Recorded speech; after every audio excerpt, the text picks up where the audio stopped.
सुबह से आपका सेशन चल रहा है, थकान तो हो गई होगी ना? नहीं हुई? अच्छा, लंच सबने अच्छे से करा था ना? किसी ने हल्का लंच कराओ? नहीं, सबने बिल्कुल टाइट है ना? ठीक है, आप लोगों के साथ मेरे 2 सेशन होंगे, एक आज का, एक कल का। मैंने इसको 2 चीज़ में डिवाइड करा है। पहले सेशन में मैं बेसिकली आपको कनेक्ट करने की कोशिश करूँगा इंडस्ट्री के ऊपर। पहले में अच्छा, तमिलनाडु वाले कहाँ बैठे? 2 तो मुझे दिखे, और ये तमिलनाडु। एक्सीलेंट। देखिए, ये हमारी एक ड्यूसॉफ्ट की बहुत उभरती हुई स्टेट है, जो इस टाइम ड्यूसॉफ्ट के परचम पे शाइनिंग स्टार की तरह आ रही है। इनका जोश इतना है कि तमिलनाडु से ट्रैवल करते करते यहाँ तक आ गए, यहाँ का अटेंड करने के बाद फिर वापस जाएंगे। तो आप इनके इंतज़ाम को समझ सकते हैं कि वो इतनी दूर से आ रहे हैं। और आपको मज़े की बात बताऊँ, मैं जो बोल रहा हूँ उनको समझ में नहीं आ रही है, हाँ, सिर्फ हरी समझ रहे हैं। रीज़न भी उनका तमिल का इंटेलेक्ट है, तो उसी से कनेक्ट होते हैं, लेकिन हरी उनको इंटरप्रेट करके देंगे। अभी मैं सिर्फ एक ही चीज़ पूछूंगा और देखना वो एक्साइट होंगे। Tamil Nadu, are you excited? See, this is the current that they have. Irrespective of the fact what you do, how you do, आप कैसे कम्युनिकेट करते हैं, what is important is vibration. Vibration जो आप फील करते हैं, आपकी बॉडी में जब पॉजिटिव वाइब्स आने लगती है ना, आप देखिएगा आपकी ज़िंदगी के काम आसान हो जाते हैं, है ना? और जब नेगेटिव वाइब्स आती हैं तो लाइफ डिफिकल्ट होती है। बहुत नॉर्मल है, किसी भी कंडीशन में आप देख सकते हैं। तो ड्यूसॉफ्ट में अगर है तो सबसे पहले आपको अपना ब्लड ग्रुप पॉजिटिव करना होगा। कोई भी आपसे पूछे आपका ब्लड ग्रुप क्या है, being Dusoftian you should always say I am B positive. Yes sir. ठीक है ना? तो आज के बाद से आपका ब्लड ग्रुप कौन सा होगा? B positive. Exactly, B positive अगर आपका है ना, तो समझ लीजिए आपने आधी जंग जीत ली। और अगर कहीं बी नेगेटिव हो गया तो आपने समझ लीजिए आपने आधी जंग हार ली। तो मेरे सेशन के शुरू होने से पहले मैं चाहूँगा, अच्छा डायरी पेन काफ़ी लोग लिए हुए नहीं है ना? डायरी पेन है? हाँ, क्योंकि मेरे सेशन में ये गड़बड़ी होती है, कुछ स्टैट्स होती हैं जो आप लिख लेंगे तो आपको फ़ायदा करेगा, नुकसान नहीं करेगा। तो शॉर्ट टाइम है। अच्छा, ऑर्गेनाइजर्स, मेरे पास कितने बजे तक का टाइम है? इट इज 6:10 है? एनफ टाइम नहीं, Tamil Nadu has to leave by 9, तो दे विल लीव बाय 8 है? 9 बजे ठीक है। हाँ, दे शुड लीव ना, तो मिस कर जाए तो बहुत दिक्कत हो जाएगी। कैप्शन नज़र आ रहा है, इस कैप्शन में सारी चीज़ें हैं जो आप जितनी अभी तक ट्रेनिंग अटेंड करके आए हैं और जो आगे अटेंड करने वाले हैं, वो सारी यही ट्रेनिंग है, इसके बियॉन्ड कुछ नहीं है। अगर किसी से बोलते हैं कि ये स्लाइड लगा के आप इसके ऊपर बोलना शुरू करिए, तो वो आपकी लाइफ की कंप्लीट ट्रेनिंग इसी से ही कर सकता है, क्योंकि इसमें हर चीज़ है। अच्छा, कितने लोग मेरे को फर्स्ट टाइम सुन रहे हैं? फर्स्ट टाइम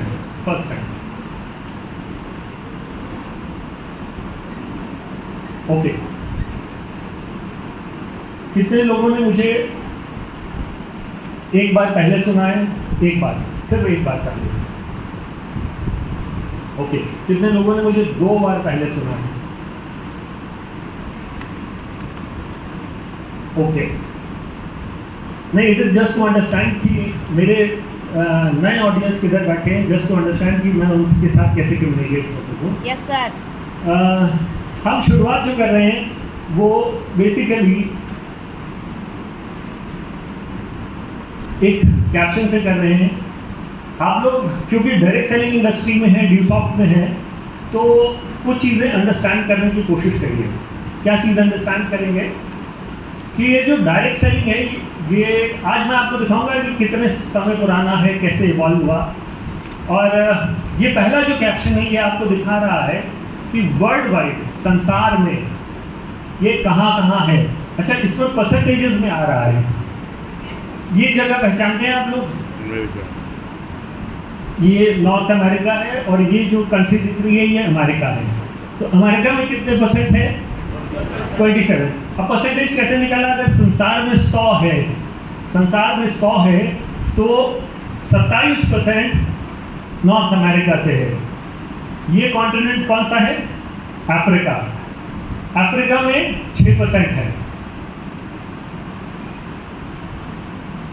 ये कंट्री या कॉन्टिनेंट जैसा आपको लग रहा है ये रशिया है, ये 12% है। और सबसे बड़ा स्टेट जो है वो साउथ ईस्ट एशिया में है, सबसे बड़ा स्टेट। Yes, अच्छा, sir. ये 55% है। अब आप मेरे को बताइए कि 55% क्यों आ रहा है? कोई रीजन होगा इसका? हाँ, करेक्ट, बिल्कुल सही बोला। दो कंट्रीज इसमें बड़ी बड़ी हैं, एक इंडिया और एक चाइना। दोनों 140 करोड़ की हैं, तो सबसे ज़्यादा पॉपुलेशन यहाँ पे है। और डायरेक्ट सेलिंग के लिए रॉ मटेरियल क्या होता है? पॉपुलेशन। हाँ, जनसंख्या, डायरेक्ट सेलिंग के लिए रॉ मटेरियल क्या होता है? ह्यूमन बीइंग, लोग। लोग, तो सबसे ज़्यादा जो लोग हैं वो यही पर हैं। वर्ल्ड में अगर आप देखें तो इस सेगमेंट में सबसे ज़्यादा है। इसमें इंडिया से बेटर पोजीशन जो हैं इन कंट्रीज की हैं, थाईलैंड, मलेशिया, छोटी कंट्रीज होने के बावजूद भी परसेंटेज में हाई है। लेकिन ये हमारा जो एरिया है साउथ ईस्ट एशिया का, ये डायरेक्ट सेलिंग में इस टाइम डोमिनेट कर रहा है वर्ल्ड वाइड। हालांकि ये वेस्ट का कॉन्सेप्ट था। ये चीज़ पहली बार किसने देखी? तकरीबन सभी ने ना। हाँ, देखिए आपके लिए लर्निंग है कि ये संसार में किस तरह से चल रहा है। मैं आज आपको बताऊंगा इंडिया में ये लेट क्यों आया। कई लोगों को ये नहीं क्लियर होगा कि इंडिया में ये लेट क्यों आया। इंडिया की इंडस्ट्री जो है वो 12% 13% से ग्रो कर रही है। अब 12-13% ग्रोथ जो होती है वो कम होती है कि ज़्यादा होती है, ये हमें समझ में नहीं आती ऐसे। Yes sir. हाँ, इंडिया की जीडीपी कितने परसेंट से ग्रो कर रही है? ये तो बहुत कॉमन क्वेश्चन है। कोई भी अगर न्यूज़पेपर देखता होगा, न्यूज़ चैनल देखता होगा, तो इंडिया की जीडीपी की ग्रोथ ऑटोमेटिक सबको मालूम हो जाती है कि it is something around 6 to 7%। अब इंडिया जो अब मोदी जी का कार्यकाल चल रहा है और हर जगह वाहवाही हो रही है, और उसमें इंडिया ग्रो कर रही है 6 से 7% पे, और वो वर्ल्ड की फास्टेस्ट इकॉनमी है। चाइना से भी ऊपर है, अमेरिका से भी ऊपर है, तो फास्टेस्ट हम ग्रो कर रहे हैं। लेकिन हमारी इंडस्ट्री जो है 12-13% से ग्रो कर रही है। तो मतलब जितनी इंडिया की ग्रोथ हो रही है उसके प्रपोर्शन में ऑलमोस्ट डबल स्पीड से ये इंडस्ट्री ग्रो कर रही है। तो दूसरा पॉइंट, एक तो पहले वर्ल्ड वाइड था, यस सर। दूसरा ये है कि इसकी ग्रोथ 12 से 13% है।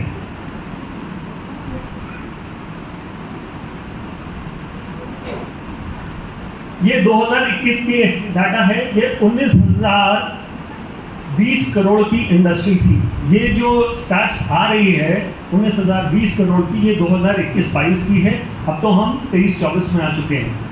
और ये इंडस्ट्री अगर इसी हिसाब से ग्रो करेगी तो 25-26 में ये बहुत बड़ी होने जा रही है। लेकिन ये जो डेटा है ये IDSA के डेटा हैं, जिसमें IDSA के रजिस्टर्ड कंपनीज हैं उनके बेसिस पे। होलिस्टिक में देखेंगे ना तो ये ऑलमोस्ट डबल होगी, ऑलमोस्ट डबल 38,000 करोड़ के करीब होनी चाहिए। ये 13% की ये ग्राफ में आप देख रहे हैं 2017, 18, 19, 20, 21, 22 ये कंटिन्यूसली आप देख रहे हैं ग्रो कर रही है। Yes, तो sir. ये इंडस्ट्री इस टाइम काफ़ी तेज़ी से ग्रो कर रही है।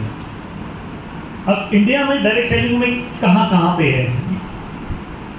ये पूरा इंडिया का मैप है। आप अभी कहाँ पे हैं? यहाँ पे हैं, यस सर। है ना? इसको हमने सेगमेंटाइज कर दिया है और ये परसेंटेज है। अच्छा, आप इसमें देख रहे हैं परसेंटेज में सबसे ज़्यादा कहाँ पर है? 30%। ये ऑरेंज वाला क्षेत्र यानी नॉर्थ इंडिया, ये नॉर्थ इंडिया में आता है ना? Yes sir. ये ईस्ट में आता है, ये वेस्ट में आता है, ये साउथ में आता है, ये नॉर्थ ईस्ट में आता है। इसी तरह से इंडिया का डिवाइड होता है। Yes sir. ये कैप्शन है 10 स्टेट्स का, इंडिया की 10 स्टेट्स। इंडिया की 10 स्टेट में सबसे ज़्यादा जो कंट्रीब्यूट कर रहा है वो कर रहा है महाराष्ट्र 12% पे। Yes sir. वेस्ट बंगाल और उत्तर प्रदेश 10% पे है, बिहार 7% पे है, कर्नाटका 6% पे है, उड़ीसा 6% पे है, हरियाणा 5% पे है, गुजरात 5% पे है, असम 5% पे है और दिल्ली 4% पे है। अब इसमें आप देख रहे होंगे आपका स्टेट का नाम नहीं आया। Yes sir. अब ये एडवांटेज की बात है कि डिसएडवांटेज? एडवांटेज की बात है। एडवांटेज की क्यों बात है? मौका आपके पास है। Yes sir. क्योंकि जिस हिसाब से अब इसकी ग्रोथ हो रही है तो अभी आपका स्टेट राजस्थान बढ़ने वाला है। Yes sir. और टॉप 10 में आने वाला है। ये समझ लीजिए जो 10 स्टेट्स हैं ये इंडिया की 70% जो डायरेक्ट सेलिंग की सेल्स हैं उसमें आ रही है। और आपका स्टेट जो है क्योंकि अभी उस स्टेज पे नहीं है तो इसकी ग्रोथ की अपॉर्चुनिटी राजस्थान में बहुत ज़्यादा है। ये परसेंटेज में है। अगर आप देखिए ऑल ओवर ये नॉर्थ इंडिया का तो सबसे ज़्यादा उत्तर प्रदेश कंट्रीब्यूट कर रहा है। ये आपका स्टेट है राजस्थान। ये नॉर्थ का अगर हम पूरा देख रहे हैं तो उसके स्टैट्स हैं और उसमें सबसे बड़ी कंट्रीब्यूटिंग स्टेट जो है उत्तर प्रदेश है। उत्तर प्रदेश के बाद एडवांटेज क्या है? उसके बाद सबसे ज़्यादा पॉपुलेशन है इंडिया की। उत्तर प्रदेश की करीब 24-25 करोड़ है। Yes sir. ये हमारे ईस्टर्न रीजन का है। ईस्टर्न रीजन में सबसे ज़्यादा जो हैं वो वेस्ट बंगाल में है। वेस्ट बंगाल में सबसे ज़्यादा डायरेक्ट सेलिंग उभर रही है। अब ये ईस्टर्न रीजन अगर आप देखिए तो हाईएस्ट नंबर जो है महाराष्ट्र 53% के ऊपर। आप लोगों को इसमें इंटरेस्ट उतना नहीं आ रहा होगा क्योंकि आपका स्टेट का कंसर्न नहीं है, आपका इंडिया का कंसर्न है, वर्ल्ड का कंसर्न है और अपने स्टेट का कंसर्न है। लेकिन ये मैं आपको एक इन्फॉर्मेशन दे रहा हूँ कि अगर आपकी किसी से भी बात होती है तो आपको आपकी इंडस्ट्री के बारे में मालूम हो। Yes sir. अब यहाँ पे तमिलनाडु वाले इंटरेस्टेड हो जाएंगे क्योंकि साउथ में हाईएस्ट कर्नाटका में है और सेकेंड हाईएस्ट तमिलनाडु में है। लेकिन फॉर्चुनेटली ड्यू साउथ जो है साउथ में हाईएस्ट तमिलनाडु में ही है। राइट? अच्छा ये 1% जो लिखा है ये कौन सी जगह हुई? पौंडीचेरी। किसने बोला? एक सेकंड, ये एक यूनिट टेरिटरी पौंडीचेरी उसका 1% है। क्योंकि एक बार मैं कैप्शन दिखा रहा था, किसी ने पूछा 18% ये है, 1% ये है और सारा ये ग्रीन वाला है, ये चक्कर क्या है? तो पौंडीचेरी यहाँ पे वो यूनियन टेरिटरी उसमें 1%। बाकी ये तो तमिलनाडु भी एक ऐसी पोजीशन बैठा है जहाँ पे अभी उसकी ग्रोथ बहुत होनी है क्योंकि उसका कंपटीशन जो है कर्नाटका से है जहाँ पे 40% है। Yes sir. ये ऑल ओवर इंडिया का है। इसकी आप देख रहे हैं ट्रेजेक्टरी देखिए, ये ग्रेजुअली ग्रो कर रही है।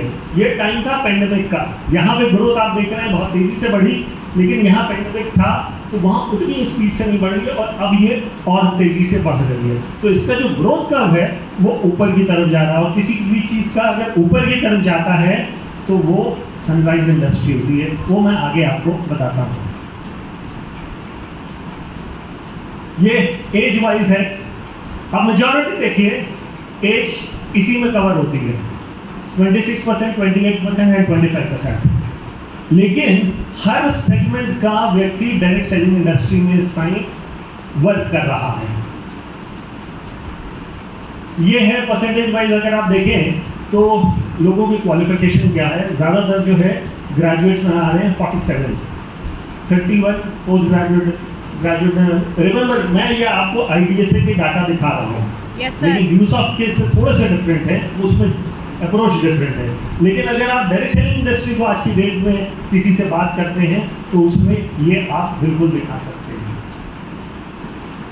अब प्रेफरेंशियल कस्टमर्स कहाँ से सबसे ज़्यादा आते हैं? Self employment business is the biggest opportunity. This is the biggest opportunity जिसके लिए नज़र आते हैं।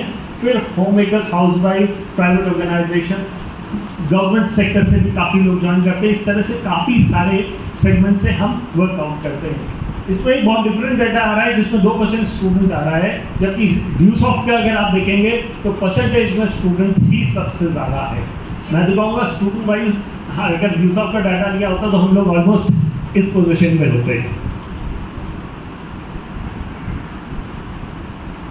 ये प्रेफर्ड कस्टमर सर्वे है कि किस किस सेगमेंट्स के साथ आ रहे हैं। आप इसकी स्लाइड्स ले सकते हैं ऑर्गेनाइजर से, और ये बहुत आसान है, इसमें कोई ऐसी डिफिकल्ट चीज़ नहीं है। इसमें इम्पॉर्टेंट क्या है कि आपको आपकी इंडस्ट्री के बारे में मालूम होना चाहिए। अगर आपको आपकी इंडस्ट्री के बारे में नहीं मालूम होगा ना, तो कई बार ये होता है कि आप किसी से कम्युनिकेट कर रहे हैं और कुछ चीज़ ऐसी आ जाती है जिसके ऊपर आप फिर गूगली हो जाती है आपकी।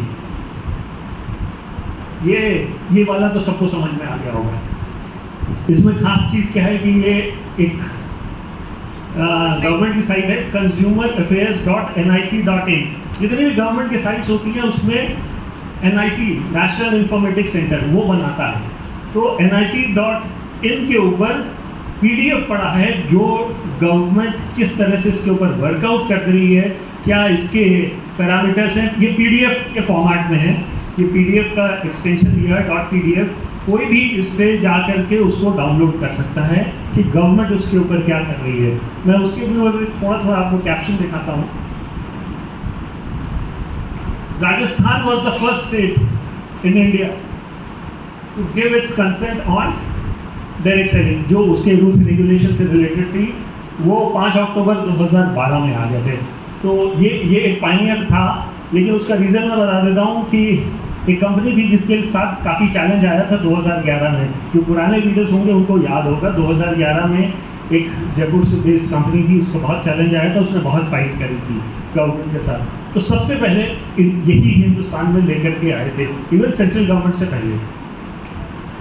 दूसरा है ये लेटर, ये अगर आपके साथ है, ये बेसिकली जो हमारी गवर्नमेंट ने, सेंट्रल गवर्नमेंट ने डाला है डिफरेंट स्टेट्स के लिए या कंज्यूमर अफेयर्स वालों को। तो इसमें इसकी कॉपी किसको किसको गई है ये आप पढ़ सकते हैं। मेरे लिए पिक्सल बहुत छोटे हैं। ये क्या लिखा हुआ है? CEO। दूर से दिख रहा होगा, प्राइम मिनिस्टर्स ऑफिस। हाँ, prime minister's office, CEO, NITI Aayog, department of finance, मतलब डिफरेंट गवर्नमेंट के डिपार्टमेंट्स। तो सारी जगह ये लेटर गया है, और इसको साइन किसने करा है ये आप यहाँ पे पढ़ सकते हैं। तो सेंट्रल गवर्नमेंट ने ये पहला डायरेक्शन दिया था, और उन्होंने सारे गवर्नमेंट डिपार्टमेंट्स में ये भेजा था डायरेक्ट सेलिंग को लेजिटिमेट इंडस्ट्री बनाने के लिए। दूसरा ये क्या है? गज़ेटी ऑफ इंडिया है। गज़ेटी का मतलब है कि अगर इसमें आ गया फिर उसके बाद कुछ नहीं हो सकता। और इसकी डेट क्या आ रही है? क्या आ रही है? अक्टूबर 2016। अब जितने भी डायरेक्ट सेलिंग में हैं उनके लिए ये डेट बहुत इंपॉर्टेंट है। अक्टूबर 2016 क्यों इंपॉर्टेंट है? क्योंकि उस दिन इसके ऊपर डायरेक्शन दी गई थी। दो चीज़ हुई थी। पहले में डायरेक्शन दी गई थी 2016 में कि एग्जैक्टली आपको रूल्स रेगुलेशन कैसे देखने हैं। ये सारी स्टेट्स के लिए थी और सेंट्रल गवर्नमेंट के लिए थी। दूसरे कैप्शन में मैं आपको दिखा रहा हूँ, ये जब रूल बन करके आया। अब रूल कब बन करके आया? कब बन करके आया? 28 दिसंबर 2021। तो ये दो डेट्स आपके जिन्होंने करियर लिया है इम्पोर्टेंट बन जाती हैं। पहली 16 अक्टूबर 2016 और फिर 28 दिसंबर 2021।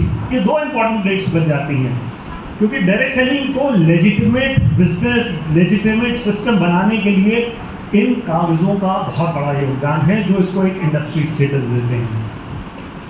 अब ये डायरेक्ट सेल्स के ऊपर गवर्नमेंट ने तो कर दिया,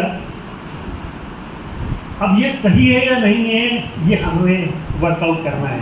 अब यहाँ पे क्या लिखा हुआ है? क्या पढ़ रहे हैं आप? Sunrise industry. सनराइज का मतलब क्या होता है? सूर्योदय। बहुत नॉर्मल है, सभी बता सकते हैं। अब सूर्योदय का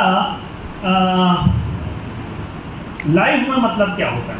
सूर्योदय बहुत नॉर्मल है। हाँ, सीनियर से नहीं, मुझे फर्स्ट टाइमर से थोड़े आंसर चाहिए।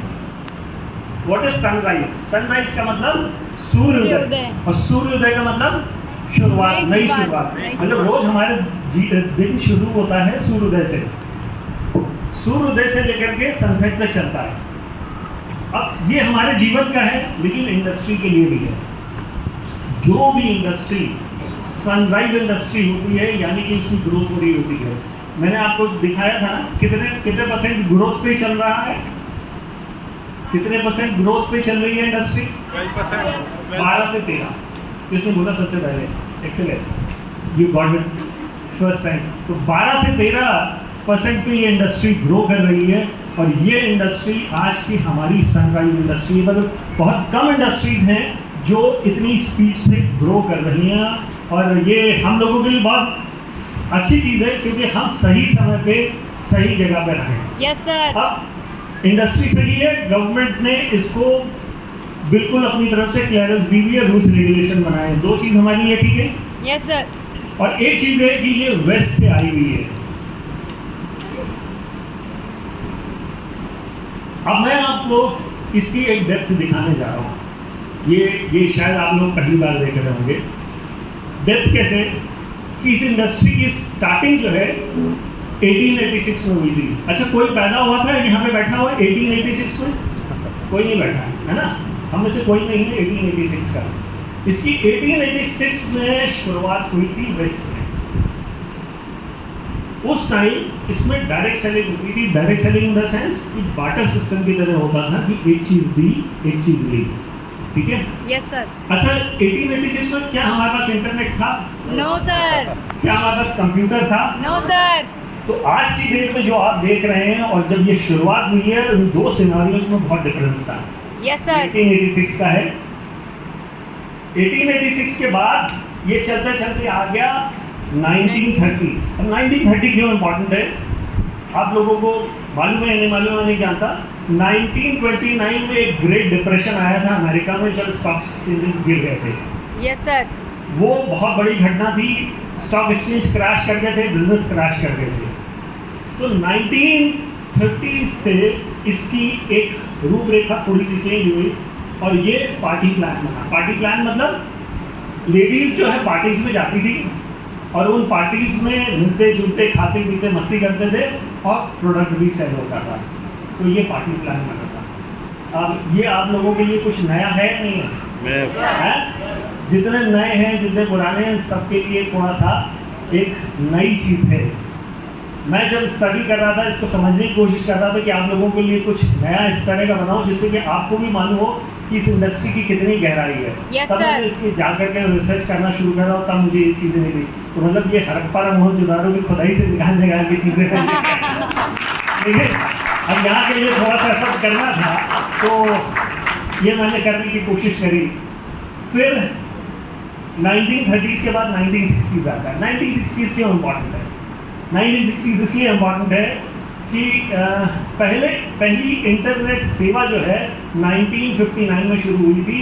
अमेरिका ने अपनी आर्मी के लिए ये करा था, डिफेंस सिस्टम के लिए। किसी के पास नहीं था। अमेरिका ने अपने डिफेंस सिस्टम के लिए इंटरनेट की शुरुआत करी थी। तो यहाँ पर कोई भी चीज़ भेजनी थी, कम्युनिकेट करनी थी, तो उसके लिए एक फॉर्मेट आ गया था। और यहाँ से ये जो आपका प्रेजेंट MLM प्लान है वो बनना शुरू हुआ। उस फॉर्मेट में कि स्ट्रक्चर बन रहा है, डिवाइड हो रहा है। उसके बाद हमारे कंप्यूटर्स भी आ गए और सन 2000 मैंने क्यों डाला? सन 2000 इसलिए, अच्छा आप लोगों में से कितने लोगों ने को नाम PV नरसिम्हा राव का मालूम है? PV नरसिम्हा राव मालूम है ना? एक ही हाथ खड़ा हुआ। और PV नरसिम्हा राव हमारे प्राइम मिनिस्टर रह चुके हैं, कांग्रेस रिजीम में थे। उनके जो फाइनेंस मिनिस्टर थे वो थे मनमोहन सिंह। बिल्कुल सही, मनमोहन सिंह फाइनेंस मिनिस्टर थे और PV नरसिम्हा राव वो प्राइम मिनिस्टर थे। उन लोगों ने उस टाइम एक LPG स्कीम शुरू करी। LPG क्या होता है? L for liberalization, P privatization, G globalization. ये 3 चीज़ का शुरुआत करी। इस शुरुआत से हुआ क्या कि इंडिया में डिफरेंट कंपनीज आने शुरू हुई। तो ये रीज़न था कि ये 1991 के बाद इंडिया में आया। तो कई अगर क्वेश्चन अगर आपसे पूछे कि ये पहले क्यों नहीं आया, तो हमारी इकॉनमी ने, हमारी गवर्नमेंट ने उसको सैंक्शन ही नहीं दी थी। तो हमारे यहाँ हिंदुस्तान में ये ऑलमोस्ट 1996 में शुरुआत हुई, एमवे आया और उसके साथ साथ एक और कंपनी थी, कौन सी? मोदी के, ये दो कंपनीज ने शुरुआत करी। और जब ये वर्कआउट कर रहे थे तो उस टाइम था मंथली पे आउट सिस्टम की तरह, क्योंकि वो वेस्ट से आ रहा था, सेम कॉन्सेप्ट। सन 2000 में हमारे पास कंप्यूटर्स भी आ गया, इंटरनेट भी आ गया। Yes sir. पहले हमारा जो 1960 से जो 2000 तक था, तो उसमें क्या है, मंथली वर्कआउट होता था। सन 2000 में एक पायनियर डिसीजन हुआ और इस इंडस्ट्री के अंदर वीकली पे आउट सिस्टम आया और वो लेकर के आई ड्यूसॉफ्ट। तो सन 2000 डायरेक्ट सेलिंग इंडस्ट्री में एक नया रेवोल्यूशन टाइप रखा होगा, जब जनरेशन प्लान से बाइनरी सिस्टम के ऊपर हम आके खड़े हुए और हम इंडिया में इसको वीकली पे आउट सिस्टम के लिए थे। अब हमारे लिए क्या एडवांटेज था जो पहले नहीं था? पहला, कंप्यूटर्स आ गए थे, दूसरा इंटरनेट आ गया था। तो जब हमने शुरुआत करी तो हमारी एजुकेशन ऑनलाइन चल रही थी। तो उस टाइम वेब पेजेस चल रहे थे, क्योंकि उस टाइम वेब 1 चल रहा था, वेब 1, वेब 2, अभी तो वेब 3 चल रहा है, ठीक है। तो उस टाइम जब ये चल रहा था तो ड्यूसॉफ्ट ने इसके ऊपर वर्कआउट करा और इंडस्ट्री की एक रेखा चेंज करके दिखाई। यहाँ से जो प्रेजेंट फॉर्म आप देखते हैं, ऑनलाइन ई कॉमर्स सिस्टम, वो ऑलमोस्ट यहीं से शुरुआत हुई। अब 2015 आया, 16 में जो है जियो आ गया, तो 15 से डिफरेंस आने लगा, क्योंकि यहाँ पर सोशल सेलिंग ज़्यादा शुरू हुई। अब मैं एक एक चीज़ को आपको बहुत अच्छे से डिस्क्राइब कर सकता हूँ कि सोशल सेलिंग होती क्या है। सोशल सेलिंग से होता क्या है कि आप बहुत सारी सोशल साइट्स के ऊपर जाकर के लोगों से कनेक्ट करते हैं, जो कन्वेंशनल फॉर्म में नहीं हो रहा था। अब 2020 आ गया, जियो भी आ गया और 2020 भी आ गया और पेंडेमिक भी आ गया। Yes sir. अब यहाँ पे फिर चैलेंज फंसा था, लेकिन ये इंडस्ट्री उस पेंडेमिक में उभर करके और आई। रीज़न इंटरनेट, रीज़न जूम जैसे प्लेटफॉर्म्स, उसकी वजह से ये उभर करके आई और यहाँ से शुरुआत हुई इन्फ्लुएंसर्स की।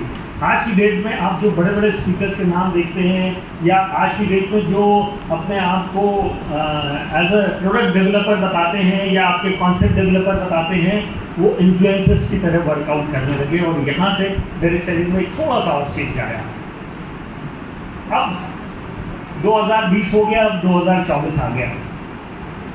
अब 2024 में ये सारी स्ट्रैटेजीज लगा करके भी हमें और बढ़ना है। हमारे साथ कई बार क्या होता है, हम इस कन्वेंशनल पे ही कॉन्सेप्ट के ऊपर यहीं पे घूम करके रह जाते हैं। हमें अपनी स्ट्रैटेजीज को थोड़ा सा और इवॉल्व करना होगा। अब ये कैसे इवॉल्व करना होगा, किस तरह से करना होगा, ये मैं आपको अगले सेशंस में बताऊंगा। क्योंकि नेट को, आपके मोबाइल को, आपके सोशल सर्कल को, सोशल मीडिया को ऑप्टिमाइज कैसे करना है, ये अब नई टेक्नोलॉजीज के ऊपर चल रहा है। और जो इसको कर ले जाएगा वो फास्ट मूव कर जाएगा। बेसिक्स आपको नहीं छोड़ने हैं। बेसिक्स क्या है? 1-to-1 प्लान नहीं छोड़ना, क्योंकि बेसिक्स जैसे आर्मी है, आर्मी कितनी ही एडवांस हो जाए, कितने ही उसमें एडवांस गैजेट्स हो जाएं, लेकिन जब रिक्रूटमेंट अभी भी हो रहा होगा ना, उनको बेसिक ट्रेनिंग ही दी जा रही होगी, कोई और ट्रेनिंग नहीं दी जा रही है। क्योंकि फंडामेंटल जो होते हैं किसी भी चीज़ के, वो हमेशा रहते हैं। तो फंडामेंटल हमारे लिए डायरेक्ट सेलिंग में क्या है?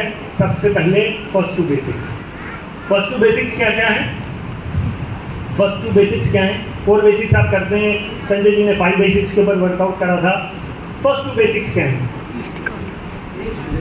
List making, contact and invite. तो जितने भी फर्स्ट टाइमर्स यहाँ पे बैठे हैं, जितने भी फर्स्ट टाइमर्स बैठे हैं, जिन्होंने शुरुआत करी है डायरेक्ट सेलिंग में, उनके लिए ये 2 बेसिक सबसे ज़्यादा इम्पॉर्टेंट है।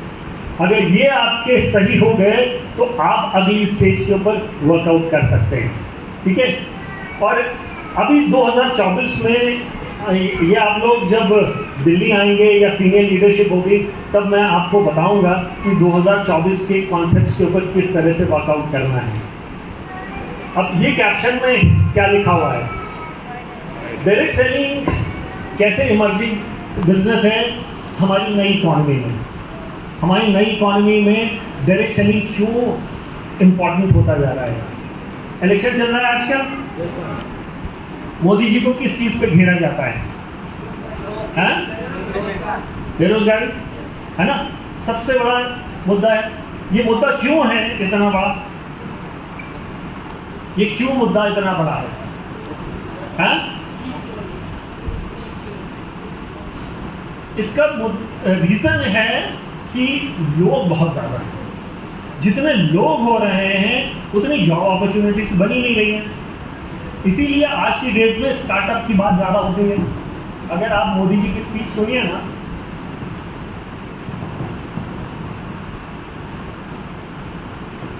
अगर आप मोदी जी की स्पीच सुनिए ना तो अपनी स्पीच में स्टार्टअप को एम्फसाइज करेंगे। या कोई भी स्टेट मिनिस्टर होगा, अपनी स्टेट का जब इलेक्शन होगा ना, वो स्टार्टअप पे एम्फसाइज करेंगे। ऐसा क्यों? Why they emphasize on startups? Reason एक ही है, जो नया सिनारियो आ रहा है, अपॉर्चुनिटीज बढ़नी है। गवर्नमेंट सेक्टर में अभी रिक्रूटमेंट और नहीं होने हैं। गवर्नमेंट सेक्टर में क्यों नहीं रिक्रूटमेंट होने हैं? क्योंकि गवर्नमेंट का जो कलेक्शन होता है उसका 87% जो है वो सैलरीज, या एक सैलरी होती है, दूसरी जो रिटायर हो जाते हैं उनको क्या मिलती है? पेंशन। तो 87% गवर्नमेंट का खर्च कहाँ हो रहा है? सैलरीज और पेंशन में। अब गवर्नमेंट के पास फंड्स उतने नहीं हैं, तो उसकी वजह से जितने भी और अगर अपॉर्चुनिटीज या ओपनिंग्स आती है ना, तो गवर्नमेंट क्या करती है कि एडहॉक बेसिस पे लोगों को बुला लेती है। एडहॉक बेसिस पे क्या है कि बस एक सर्टेन अमाउंट दिया, उनसे काम ज़्यादा लिया, प्रोडक्टिविटी उनकी ज़्यादा हुई, और उनको ना परमानेंट करना है, ना उनकी कोई पेंशन करनी है, ना कोई और सपोर्ट सिस्टम करना है। तो गवर्नमेंट नहीं कर सकती है। कर क्यों नहीं सकती? क्योंकि उसके पास उस हिसाब से पैसा नहीं है। तो नई इकॉनमी में इम्पोर्टेंट क्या हो रहा है, जो गवर्नमेंट अभी कह रही है, स्टार्टअप्स। स्टार्टअप्स मतलब आप खुद भी समृद्ध बनिए और अपने साथ लोगों को भी समृद्ध कराइए। और इस सिनारियो में एक तो हिंदुस्तान में पॉपुलेशन ज़्यादा है, दूसरा हमारे लिए जॉब अपॉर्चुनिटीज़ ख़त्म होती जा रही हैं। जब ये दो नेगेटिव चीज़ बन के उभरती हैं तो एक पॉजिटिव चीज़ क्या उभर के आती है? Direct selling. तो डायरेक्ट सेलिंग आज की डेट में, आने वाले टाइम में, अगले 5 साल में आप देखेंगे कि मेजॉरिटी कहीं ना कहीं डायरेक्ट सेलिंग से कनेक्ट होगा। और इसका सबसे बड़ा एक हम लोग एग्जाम्पल देते हैं कि यूएस में 55% लोग कहीं ना कहीं डायरेक्ट सेलिंग से कनेक्ट होते हैं। अब जब उतनी एडवांस कंट्रीज में 55% लोग कनेक्ट हो रहे हैं, तो आप ये गारंटी ले लीजिए कि आने वाले 5-6 साल के अंदर डायरेक्ट सेलिंग की ग्रोथ बहुत ज़्यादा बढ़ने वाली है। तो आप सनराइज इंडस्ट्री में पॉपुलेशन आपके लिए बहुत बड़ी अपॉर्चुनिटी है, क्योंकि रॉ मटेरियल है। राजस्थान अभी उस परिमाप में नहीं आया है, तो राजस्थान में ग्रोथ की सबसे बड़ी संभावना है। और गवर्नमेंट क्योंकि जॉब्स नहीं दे सकती, इसलिए लोग कुछ ना कुछ करेंगे। मैं आपको सिर्फ जॉब वालों के बात में बता रहा हूँ, जो जॉब में भी होंगे वो पैरेलली कहीं ना कहीं डायरेक्ट सेलिंग से कनेक्ट होते जा रहे हैं, क्योंकि उनको अपनी लाइफ के जो चैलेंजेस है उसको मीट आउट करने के लिए एक पैरेलल सिस्टम भी बनाना है। जैसे स्कूल के टीचर्स हैं, 10-12 हज़ार जिनकी अर्निंग है, उनके लिए मस्ट है। जो लेडीज़ घर में हैं, उनके हस्बैंड अगर वर्क करने जा रहे हैं, उनके पास दिन भर में 4-5 घंटा ऐसा है जब वो प्रोडक्टिव हो सकती हैं, तो वो कहीं ना कहीं अपने हस्बैंड को कंट्रीब्यूट करेंगी। और उस कंट्रीब्यूशन के लिए आज की डेट में डायरेक्ट सेलिंग एक बहुत बड़ी अपॉर्चुनिटी उभर करके आ रही है कि अगर आप उससे कनेक्ट होते हैं, वर्कआउट करते हैं, तो आप राइज करते हैं। और इसका फाइनेंशियल तो एक है ही है, उसमें कोई डाउट की बात नहीं है। आदमी जो कनेक्ट होता है फाइनेंस, उसमें एक बहुत बड़ा स्टेक होता है। लेकिन फाइनेंस के साथ साथ और क्या चीज़ ऐड ऑन हो जाती है? जो फ्रंट लाइनर्स हैं उनसे अगर हम पूछें कि बिफोर ड्यूसॉफ्ट और आफ्टर ड्यूसॉफ्ट आपकी लाइफ में क्या चेंज आया? Finance is one thing, social network is another thing. उसके सिवाय as an individual, as a human being आप में क्या बदलाव आया? कोई भी बता दे, कुछ भी, कुछ सोच बड़ी हुई। देखो, एक इन्होंने अपना बताया कि मेरी जब से मैंने डायरेक्ट सेलिंग ड्यूसॉफ्ट ज्वाइन करा तो मेरी सोच बड़ी हुई। हाँ जी महिपाल जी, हाँ, आत्मविश्वास। प्रोडक्ट कंपनी अलग है, मैं आपकी सिर्फ बात कर रहा हूँ एज ए ह्यूमन बीइंग।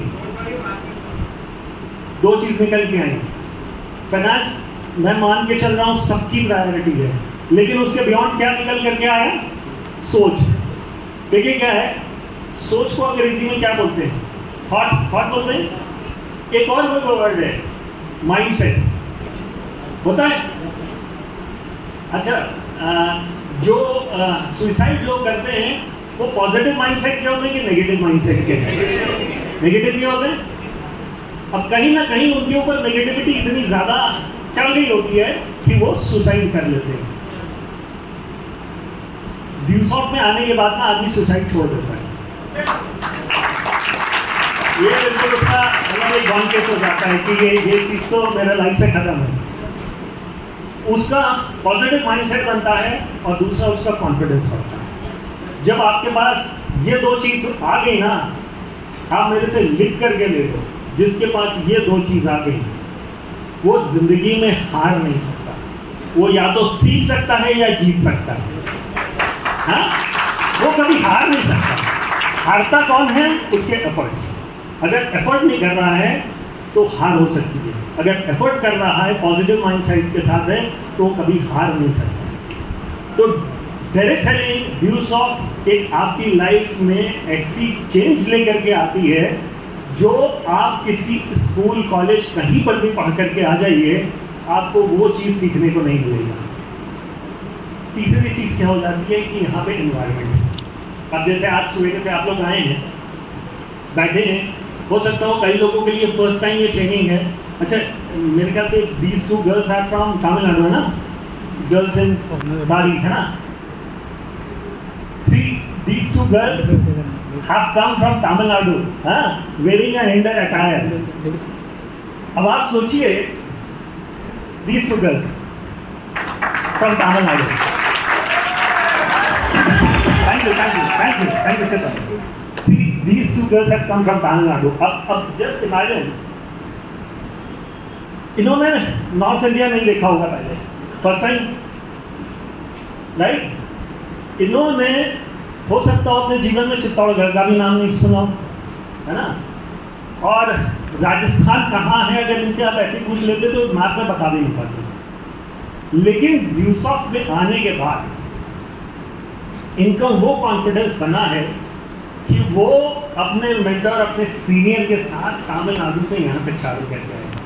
अब जब इतनी दूर ट्रैवल करके आए, being females, it is big deal, it is big deal, लेकिन it is bigger deal when females come. तो इनकी लाइफ में अभी मुझे नहीं मालूम इनकी क्या आईडी है, इन्होंने क्या नहीं करी है, क्या नहीं करी है, लेकिन मैं एक चीज़ ये बता सकता हूँ कि इस ट्रैवल के बाद इनकी लाइफ में कॉन्फिडेंस हमेशा के लिए बढ़ चुका हुआ है। और आपको एक चीज़ और बता दूँ, किसी स्कूल कॉलेज में आप जाइए, फीस दे दीजिए, आपका कॉन्फिडेंस वो बढ़ा के नहीं दे सकते। कॉन्फिडेंस कौन क्या बढ़ा के दे सकता है? एनवायरनमेंट, आपके अपलाइन, आपके जिनके साथ उठते बैठते हैं, वैसे ही आपकी सोच होती है। और माइंडसेट में मैं जब बोलता हूँ तो अगर आपकी लाइफ की सोच बड़ी हो गई है तो समझ लीजिए आपकी जीत चालू हो गई है। अगर छोटी सोच हो गई, एक बहुत फेमस किताब है बड़ी सोच का बड़ा जादू, पता नहीं how many of you have read it, हाँ? लेकिन क्या है, ये सारी जो चीज़ें हैं ना उभर के भी आई हैं, जितनी भी इस तरह की बेस्ट सेलर्स हैं, ये सारी की सारी तभी बनी हैं जब डायरेक्ट सेलिंग इंडस्ट्री उभर के आई। उससे पहले ये सब कुछ नहीं था। डायरेक्ट सेलिंग इंडस्ट्री ने बहुत सारी इंडस्ट्रीज़ को जन्म दिया। एक सबसे बड़ी आज की डेट में इंडस्ट्री है जो डायरेक्ट सेलिंग इंडस्ट्री ने जन्म दिया है, वो है मोटिवेशन बेस्ड इंडस्ट्री। आप देखते होंगे आज की डेट में बहुत सारे मोटिवेशनल स्पीकर हैं जो महीने का 10-10, 15-15 लाख रुपए भी कमा रहे हैं। उन सबकी उत्पत्ति जो है ना इस डायरेक्ट सेलिंग से ही हुई है। और ये जो सिस्टम बनता है जिसमें आप आज की डेट में हैं, ये आपके जीवन में 360 डिग्री टर्न अराउंड ला सकता है। 360 डिग्री कैसे?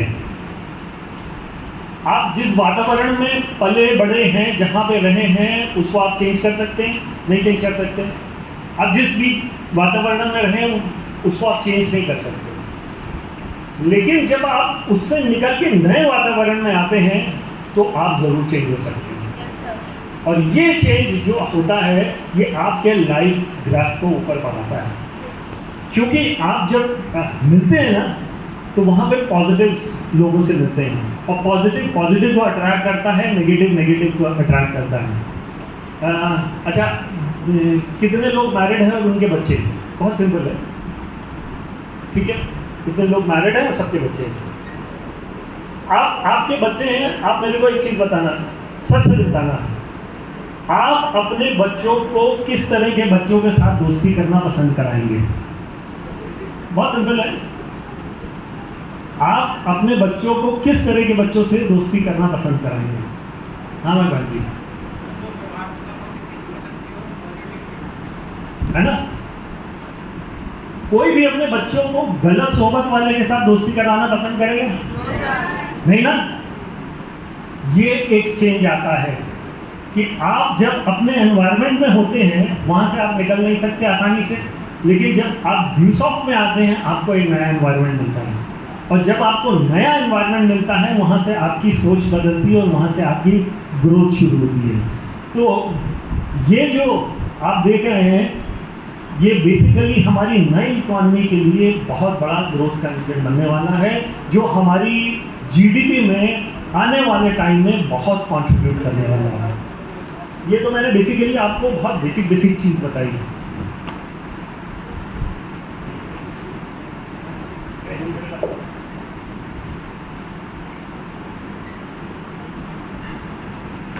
ये एक कैप्शन क्या लिखा हुआ है? Education placement system in India. ठीक है, सबने सही पढ़ा है। इसका मतलब किसको क्या समझ में आया? एजुकेशन प्लेसमेंट इन इंडिया कि हम एजुकेशन किस लिए लेते हैं? हम एजुकेशन किस लिए लेते हैं? फर्स्ट टाइमर्स मेरे को बताया, एक माइक ले लो यार अगर एक्स्ट्रा हो तो। फर्स्ट टाइमर्स हैं, उनसे मैं थोड़ी सी बात कर लूँ।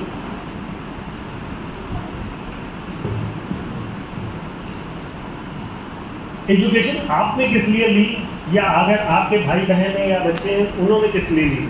कोई बहुत सिंपल चीज़ है, एजुकेशन हम किस लिए लेते हैं? फर्स्ट टाइम नहीं, मैं बात तो करें। हाँ,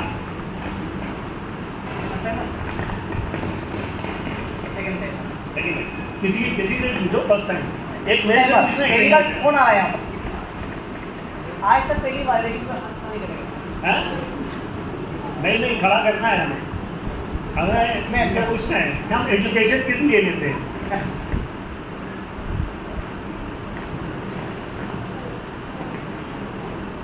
देखिए ये फर्स्ट टाइम आप आई हैं, अब बिग राउंड ऑफ अप्लॉज की ये स्टैंड अप हुई है, कॉन्फिडेंस उनका बढ़ा है। बाकियों के कंपैरिजन में इनका डेफिनेटली हाई है कॉन्फिडेंस। यस, हाँ जी, किस लिए हम लेते हैं? अच्छा बनना है। बहुत बढ़िया, बिल्कुल सही है, बिल्कुल सही है।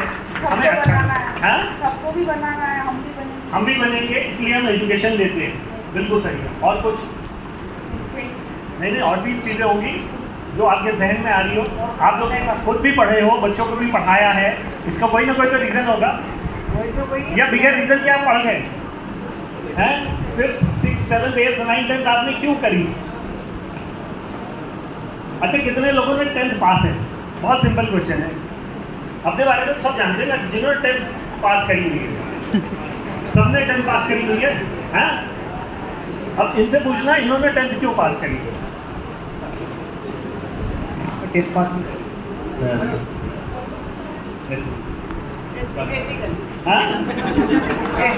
ऐसे ही कर ली। अच्छा जो लोग ऐसे कर लेते हैं ना, कोई एग्जाम नहीं था। हैं? यार यही तो चीज़ देखो, ड्यू सॉफ्ट में आकर के और स्कूल के पढ़ करके कितना रेफरेंस है कि तुम्हें ये मालूम होना चाहिए कि तुम क्या कर रहे हो और क्यों कर रहे हो। 10th करिए, सभी लोग करते हैं भाई, वो प्रोसेस है ना। 10+2 के फॉर्मेट में हम सब पढ़े, नई एजुकेशन पॉलिसी में चेंज हुआ है, सबने 10th करी होगी, सबने 12th करी होगी, फिर ग्रेजुएशन भी करा होगा। तो हम लोगों में 10th या 12th इसलिए करते हैं जिससे कि हम कुछ आगे कर सकें, यस सर। या ऐसा तो नहीं किसी के माँ बाप ने कहा साला घर पे क्यों बैठे रहते हो, जाओ थोड़ी देर हम फ्री हो, स्कूल ही चले जाओ, हैं? ऐसा तो कोई नहीं था, हैं? या वहाँ पे मिड डे मील मिलता हो तो खाने पीने चले जाते हो कि चलो खा करके आ जाते हैं, तुम भी आएंगे, हैं? ऐसा तो कोई नहीं है ना। लेकिन आप लोगों को ये क्लियर होना चाहिए कि आप लोगों ने क्यों पढ़ाई करी। कैप्शन ये है, education placement system in India. हम एजुकेशन, अच्छा ज़्यादातर लड़कियों के लिए तो हम बता सकते हैं कि लड़कियां ये सोचती होंगी कि अगर हम ग्रेजुएट हो जाए तो हमारी शादी आसानी से हो जाएगी, कि ग्रेजुएट लड़की से शादी होगी।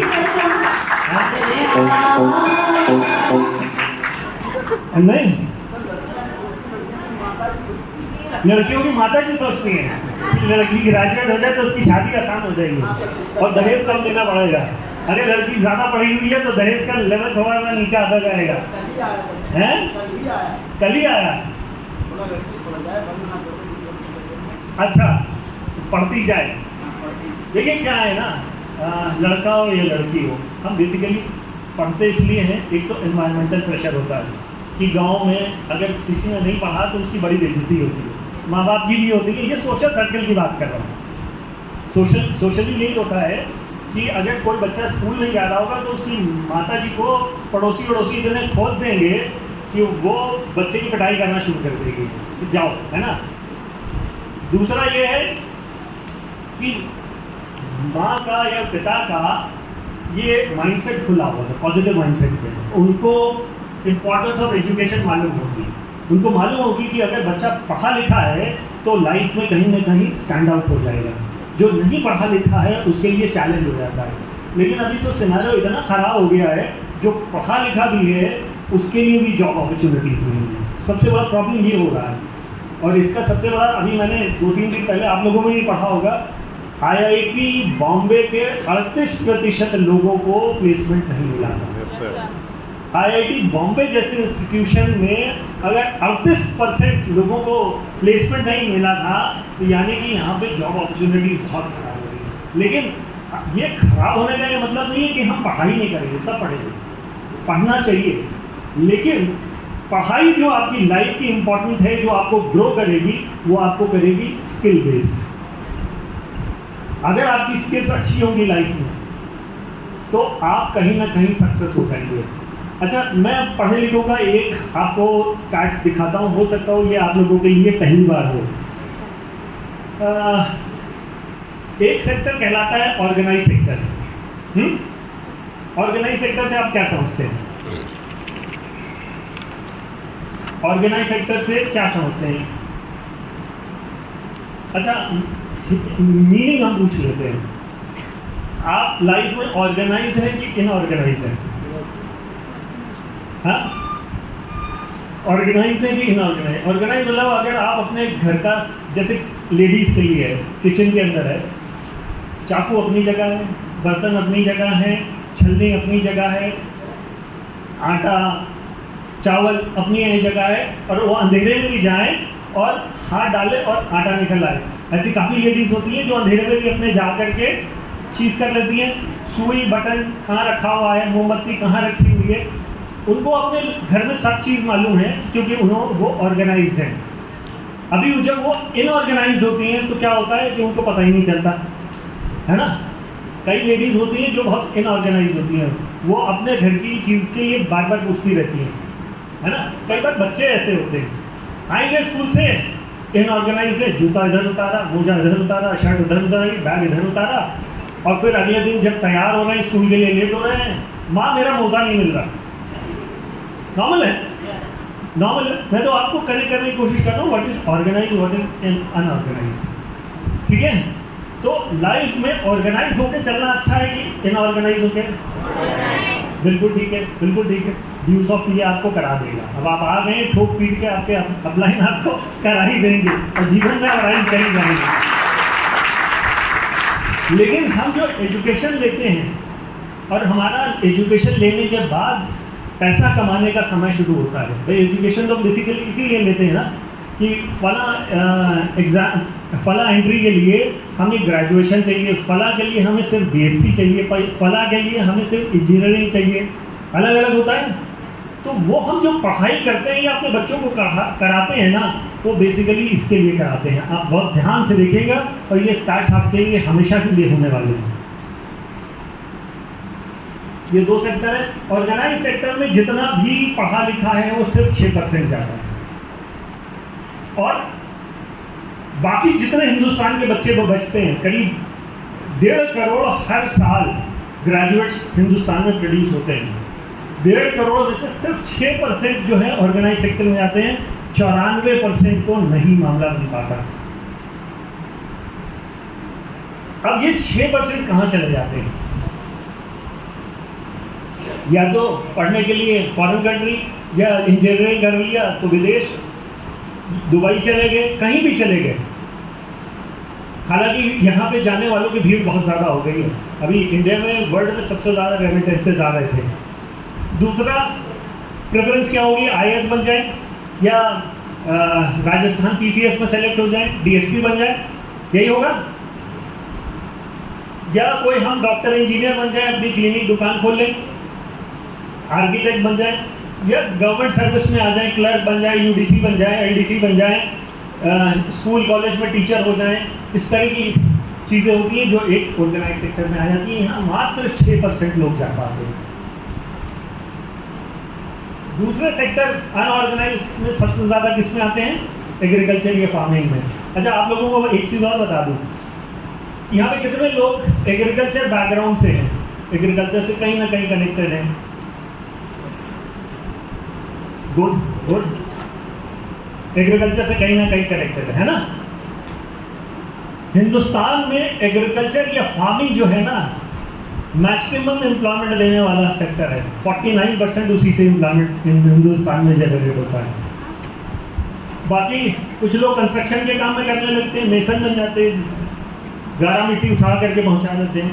एमएसएमई, अंडे का ठेला, पान वाले का ठेला, एमएसएमई, छोटे छोटे जो लोग होते हैं वो एमएसएमई में आते हैं। होटल टूरिस्ट, छोटा छोटा दुकान खोल करके बैठे हैं, टिकट कटा लो या कुछ इस तरह से कर लो।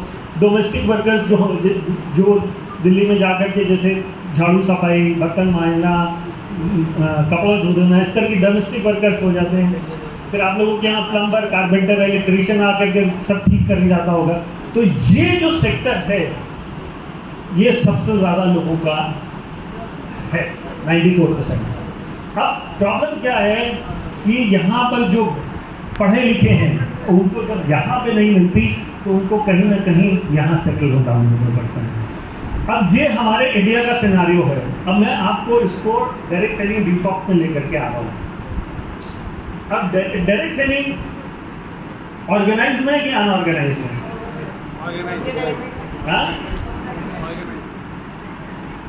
डायरेक्ट सेलिंग जो है वो सेमी ऑर्गेनाइज्ड में है, वो अनऑर्गेनाइज्ड में भी है और ऑर्गेनाइज्ड में भी है। जब हम लोगों को सैलरी मिलती है, जब हम लोगों का सर्वर वर्कआउट करता है, जब कंपनी रजिस्टर होती है, बैंक में हम जमा करते हैं, टीडीएस जमा होता है, जीएसटी जमा होता है, वो एक सेट सर्टन रूल्स में आता है, वो ऑर्गेनाइज सेक्टर का पार्ट बन जाता है। और जब आप इंडिपेंडेंटली अपने आप वर्कआउट करते हैं, आपसे अपलाइन आपका ये नहीं पूछता कि आप कितने घंटे काम कर रहे हैं, आप कितने प्लान कर रहे हैं, कहाँ जा रहे हैं, किस तरह से वर्कआउट कर रहे हैं, वहाँ पे ये अनऑर्गेनाइज सेक्टर हो जाता है। ठीक है, it is a combination of both. आपका जब टीडीएस कट करके जमा होता है और अपनी आईटीआर फाइल करते हैं तो आप कहीं ना कहीं उस ऑर्गेनाइज सेक्टर के पार्ट बन जाते हैं, और जब आप इंडिपेंडेंटली कहीं की फील्ड में वर्क कर रहे होते हैं तो आप अनऑर्गेनाइज के बन जाते हैं। अब ये खूबी सब जगह नहीं है, ये एक डायरेक्ट सेलिंग ड्यूसॉफ्ट में ही है जो इस दोनों का कॉम्बिनेशन है, और इस दोनों के कॉम्बिनेशन को हम बेस्ट उठा सकते हैं, बढ़ा सकते हैं। और मतलब ये समझ लीजिए आपके करियर को आपकी मदद से, अपलाइन के सपोर्ट से हम बहुत आगे ले जा सकते हैं, क्योंकि ये सेक्टर्स जो हैं, इन सेक्टर में पैसा कमाने वालों को ये सेमी ऑर्गेनाइज वाला सेक्टर पीछे छोड़ देता है पैसा कमाने में। जब आप वर्कआउट करते हैं, क्योंकि इस सेक्टर से लोग आज की डेट में 10 लाख भी कमाते हैं, 15 लाख भी कमाते हैं, 20 लाख भी कमाते हैं, 30 लाख भी महीने का कमा लेते हैं। तो ये सेक्टर बहुत बड़ा सेक्टर है और जो बहुत तेज़ी से उभर करके आ रहा है। अब आपकी जो भी क्वालिफिकेशन हो, आपको ड्यूसॉफ्ट में सक्सेसफुल होना है तो आपको 2 चीज़ लेकर के चलनी है। पहली पॉजिटिव एटमॉस्फेयर और दूसरा कॉन्फिडेंस।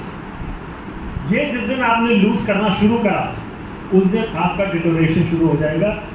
जैसे जैसे ये आपका बढ़ता जाएगा, आपकी ग्रोथ ऑटोमेटिक बढ़ती जाएगी, क्योंकि ये दोनों कनेक्टेड है, पॉजिटिव एटमॉस्फेयर और सेल्फ कॉन्फिडेंस।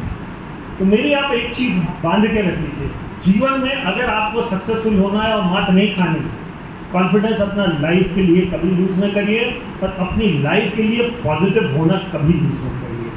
जिस दिन आपने ये दोनों चीज़ें पकड़ ली, ये ग्रोइंग इंडस्ट्री है, ग्रोइंग सेक्टर है, ये आपको 100% सक्सेसफुल बनाएगा।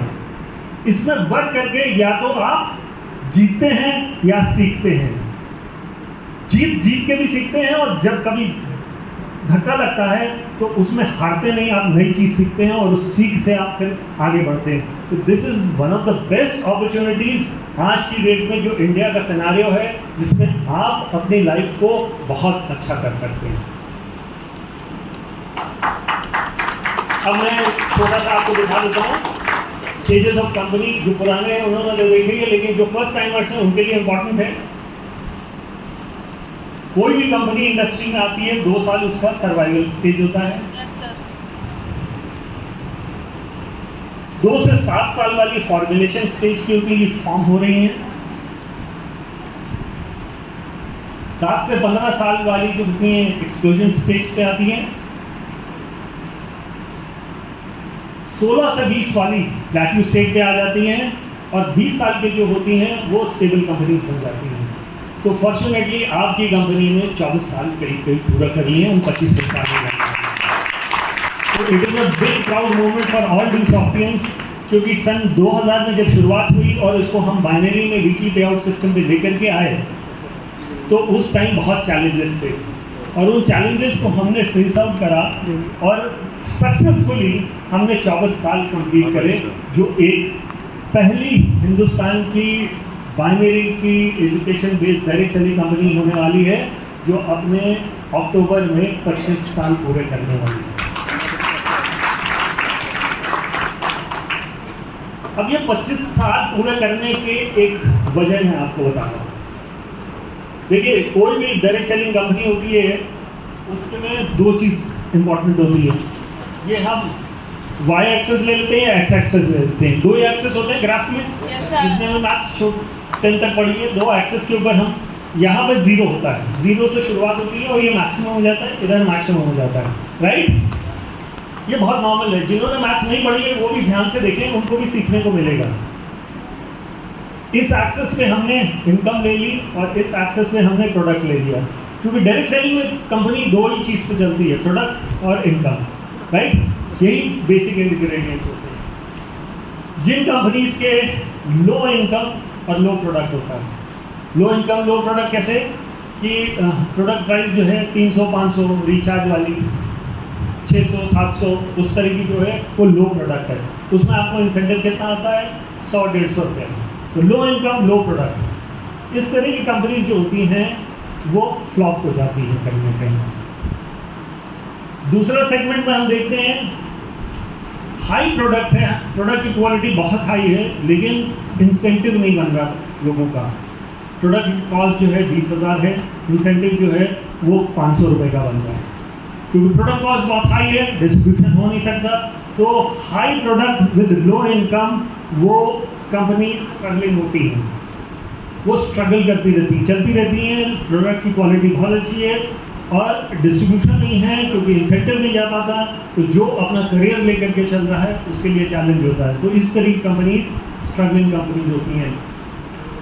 इस सेगमेंट में आप देख रहे हैं हाई इनकम, बहुत हाई इनकम है, लेकिन प्रोडक्ट के नाम पे जीरो है।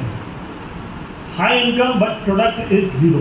जीरो इन द सेंस कि वहाँ प्रोडक्ट ही नहीं है, आर्टिफिशियल कोई प्रोडक्ट लगा है। ज़्यादातर इस तरह में क्रिप्टो करेंसीज आ जाती हैं जिनका कोई प्रोडक्ट नहीं होता है, लेकिन इनकम उस टाइम शो ऐसे होती है कि बहुत हाई है।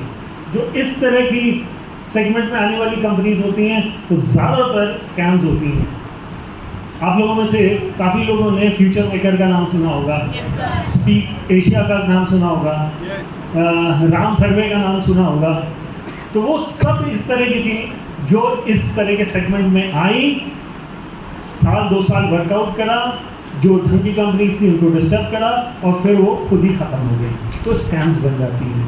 अब ये लास्ट क्वाड्रेंट बनता है, अब इसमें देख रहे हैं, इसमें हाई प्रोडक्ट और हाई इनकम। प्रोडक्ट भी बढ़िया और इनकम भी बढ़िया in proportion to the pricing of the product. तो जब ये कॉम्बिनेशन होता है तब सक्सेसफुल कंपनीज बनती हैं। और फॉर्चुनेटली आपकी ड्यूस ऑफ इसी सेगमेंट की एक है। तो आप सनराइज इंडस्ट्री में हैं और एक सक्सेसफुल कंपनी के साथ में हैं, जो इस इंडस्ट्री की एक सक्सेसफुल कंपनी जो एक नए परिमाण बना रही है। अब ये सारी कॉम्बिनेशन सही है। आपके साथ आपके अपलाइन हैं, आपके स्टेट में ह्यूमन कंटेंट जिसकी बेसिक रिक्वायरमेंट होती है उसकी अभी कमी है, मतलब हम पहुंच नहीं पा रहे हैं उनके। तो ग्रोथ फैक्टर राजस्थान में बहुत हाई है। आप राइट इंडस्ट्री में सनराइज, आप राइट कंपनी में हैं, आप राइट एरिया में वर्क कर रहे हैं। अब आपको जीतने से जो रोक सकता है वो आपके एफर्ट है।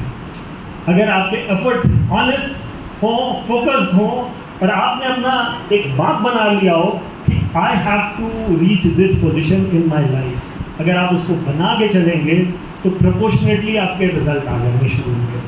अगर आप नहीं बना के चलेंगे तो जीवन तो सबका कट जाए। जो पैदा हुआ है उसकी मृत्यु होनी है, लेकिन इस जीवन और मृत्यु के बीच में जो पैसेज है वो सक्सेसफुल और अनसक्सेसफुल वालों के बीच में डिमार्केट करता है। जो एफर्ट करता है वो सक्सेसफुल होता है, जो एफर्ट नहीं करता है वो अनसक्सेसफुल होता है। मैं नहीं कह रहा हूँ कि आपने क्या पढ़ाई करी है क्या नहीं करी है, आपका प्रॉब्लम पहले का क्या था, आपकी सोसाइटी क्या थी, आपका फैमिली सपोर्ट क्या था। जो पीछे की चीज़ है हम उसको नहीं चेंज कर सकते। हम जो चेंज कर सकते हैं वो अपना फ्यूचर, और फ्यूचर के लिए हमें मालूम होना चाहिए हमें जाना कहाँ। आप लोगों में से कितने लोग गाड़ी ड्राइव कर लेते हैं, स्कूटर, मोटरसाइकिल, कार? एक्सीलेंट, बहुत लोग कर लेते हैं। अब आप ये बताइए, आप लोग जब ड्राइव करते हैं, निकलते हैं तो जीपीएस का यूज़ करते हैं नहीं करते हैं? कितने लोग जीपीएस का यूज़ करते हैं? जीपीएस समझ रहे हैं आप? यहाँ से मान लीजिए अभी आपको घर जाना हो, आपको रास्ता नहीं मालूम, आप अपना घर का एड्रेस उसमें डाल दीजिए तो वो रास्ता बताता चलता है कि लेफ्ट जाओ कि राइट जाओ कि टर्न लो, ये बताता चलता है। इसी तरह से जब जीपीएस आपको सही जगह पहुंचा देता है क्योंकि आपने उसमें अपना डेस्टिनेशन डाला होता है, इसी तरह से यूसॉफ्ट में भी आपको अपना गोल डालना होता है कि आप 6 महीने में कहाँ पहुँचना चाह रहे हैं, साल भर में कहाँ पहुँचना चाह रहे हैं और 5 साल में आप कहाँ पहुँचना चाह रहे हैं। तो वो अगर आप अपना मार्क करके चलेंगे ना तो आपको डायरेक्शन मिलती चली जाएगी। जब आप मार्क करके नहीं चलेंगे तो आप जहाँ खड़े हैं वहीं खड़े मिलेंगे। आप यकीन मानिए, किसी को बुला लीजिए, अगर आपको नहीं खुद मालूम होगा मुझे जाना कहाँ है तो आप जहाँ खड़े हैं वहाँ 5 साल बाद भी खड़े मिलेंगे, कोई फ़र्क नहीं आएगा। फ़र्क केवल आपसे आएगा कि आप क्या कर रहे हैं, कैसे कर रहे हैं और कहाँ जा रहे हैं, राइट। तो व्हाट इज़ इम्पॉर्टेंट इज़ कि आपको आज ट्रेनिंग हुई है, उसमें काफ़ी चीज़ें बताई गई होंगी, तो हो सकता हो गोल सेटिंग का भी बात हुई थी या नहीं हुई थी? हुई थी, हाँ? गोल सेटिंग की हुई थी या आज नहीं हुई थी? आज नहीं हुई। संजय जी कल गोल सेटिंग का कुछ ले रहे हैं आप? तो ये समझ लीजिए कल संजय जी आपका टॉपिक लेंगे और आपको जब ये टॉपिक लेंगे तो आप पेन डायरी अगर लेकर के आए हैं तो संजय जी आपकी वो गोल सेटिंग करा के ही उठाएंगे। क्योंकि अगर आपने अपना जीपीएस मार्क नहीं करा ना आप यहाँ से चले जाइएगा फिर भी आप अपनी ज़िंदगी में वहीं खड़े रहेंगे, कोई चेंज नहीं आने वाला। You have to mark for yourself where you want to go in 6 months, 1 year and 5 year। और जिसने 5 year का अपना मार्क कर लिया है, देखिए मुश्किलें हर चीज़ में आती हैं, एक बच्चे के जन्म में भी मुश्किलें आती हैं, कोई चीज़ आसान नहीं होती है, लेकिन हमेशा जब चैलेंजेस को हम पार करके निकलते हैं ना तो ज़िंदगी सुंदर हो जाती है। अब ड्यूसॉफ्ट की मैं आपको थोड़ी सी एक जर्नी दिखा दूँ। हमारे सीनियर बैठे हैं। संजय जी, आपने 2003 में ज्वाइन करा? ओके। आपकी टीम साइज अभी कितना हो गया होगा ऑल ओवर इंडिया? 2 लाख से ऊपर।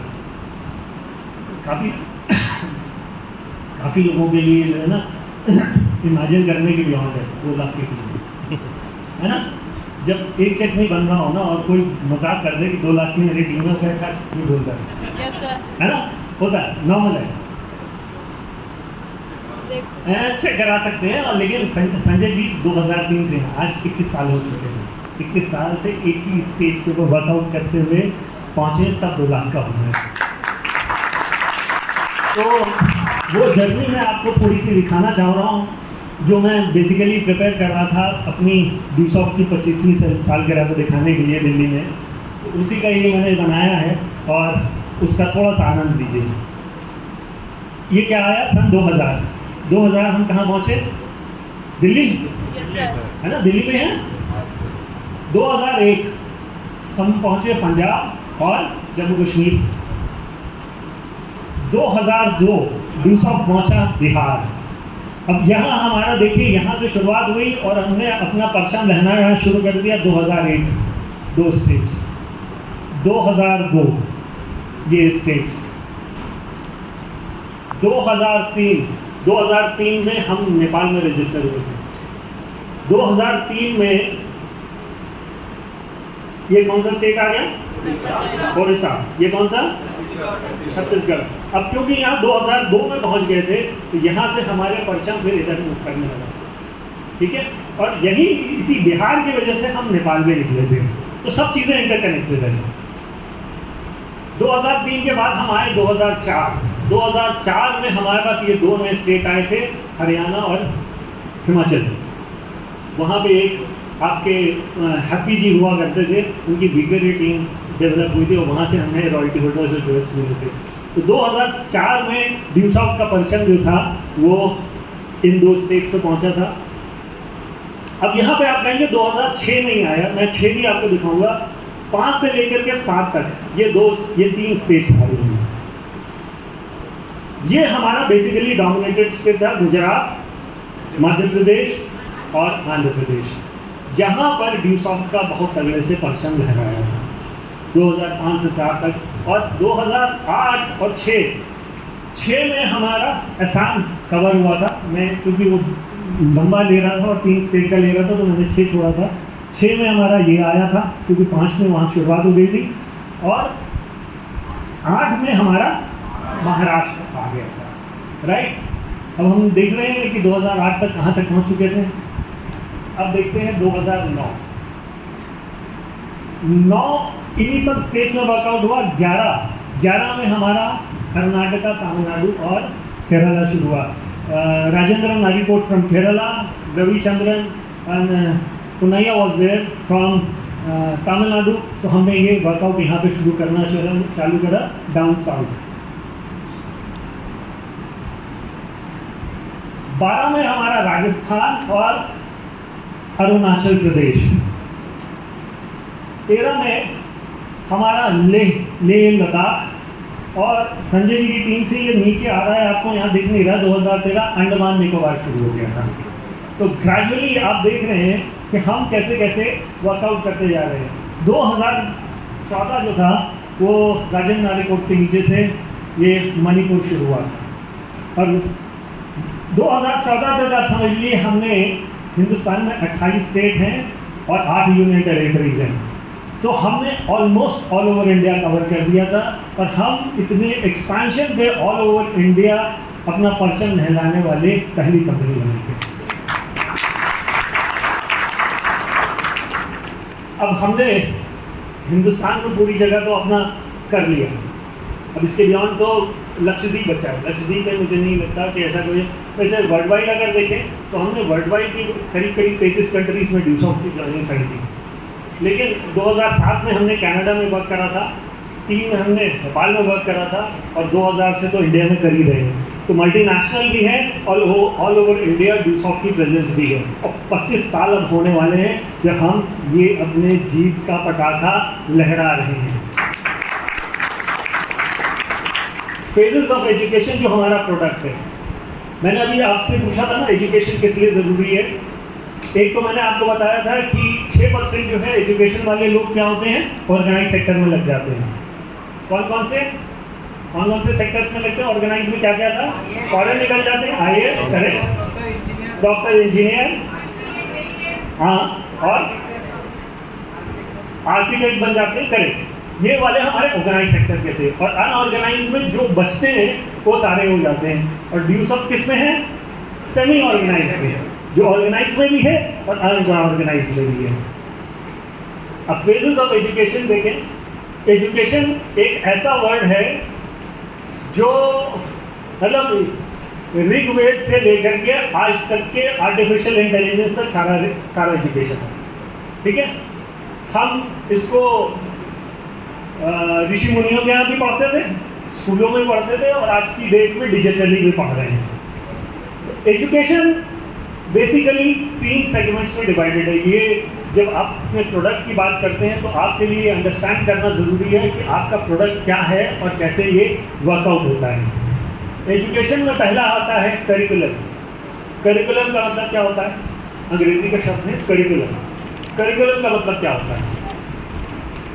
करिकुलम का मतलब होता है कि आपके एक निर्धारित हो, जैसे class 1, class 2, class 3, class 4, class 10, 11, उसमें एक करिकुलम होता है कि ये हमारा English, Hindi, physics, chemistry, maths, या इंग्लिश, हिंदी, हिस्ट्री, ज्योग्राफी, नहीं, सोशल स्टडीज़ एंड साइंस, यही होता है। हाँ, जो डिफाइंड होता है कि आपका चैप्टर 1 इस दिन होगा, वो करिकुलम बेस्ड होता है। NCERT का करिकुलम बेस्ड होता है। तो एक एजुकेशन जो होती है करिकुलम बेस्ड होती है। ये कौन सी एज से होती है? KG से लेकर 12 तक, फिर उस 4 से लेकर के 20 साल तक। अगला एक्स्ट्रा करिकुलम, ये NDA, CDS जो गवर्नमेंट एग्जाम्स आपको दिखाए थे उन सब के लिए प्रिपेयर करती है। Engineering, medical, banking, railway, IAS, TPS, नायब तहसीलदार, ये बहुत सारी सर्विसेज होती हैं जहाँ पे एक्स्ट्रा करिकुलम है, क्योंकि इसका प्री डिफाइंड नहीं है। आपका GS का क्वेश्चन कुछ भी पूछ सकते हैं। आपको पूछ सकते हैं कि हमारे चित्तौड़गढ़ में इतनी गर्मी क्यों पड़ती है, ये करिकुलम में नहीं आएगा, लेकिन आपको यहाँ का सोशल जोग्राफिकल देखना पड़ता है, वो एक्स्ट्रा करिकुलम में आ जाता है, ठीक है। अभी करंट अफेयर्स में अगर पूछते हैं कि कौन जीत रहा है, कितने % वोट से जीत रहा है, क्यों जीत रहा है, वो जब आपके IAS के एग्जाम में या किसी भी GK के एग्जाम में पूछते हैं तो वो एक्स्ट्रा करिकुलम का होता है, क्योंकि प्री डिफाइंड नहीं है।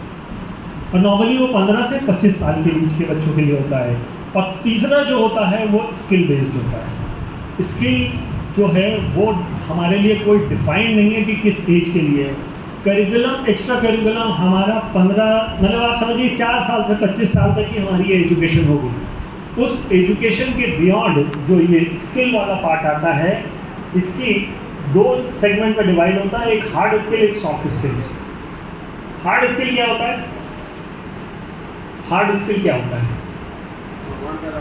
हाँ, हार्ड स्किल होता है जैसे आप कंप्यूटर की नॉलेज लिखते हैं, आप कंप्यूटर में कोई प्रोग्राम लिख देते हैं, वो हार्ड स्किल में आ जाती है।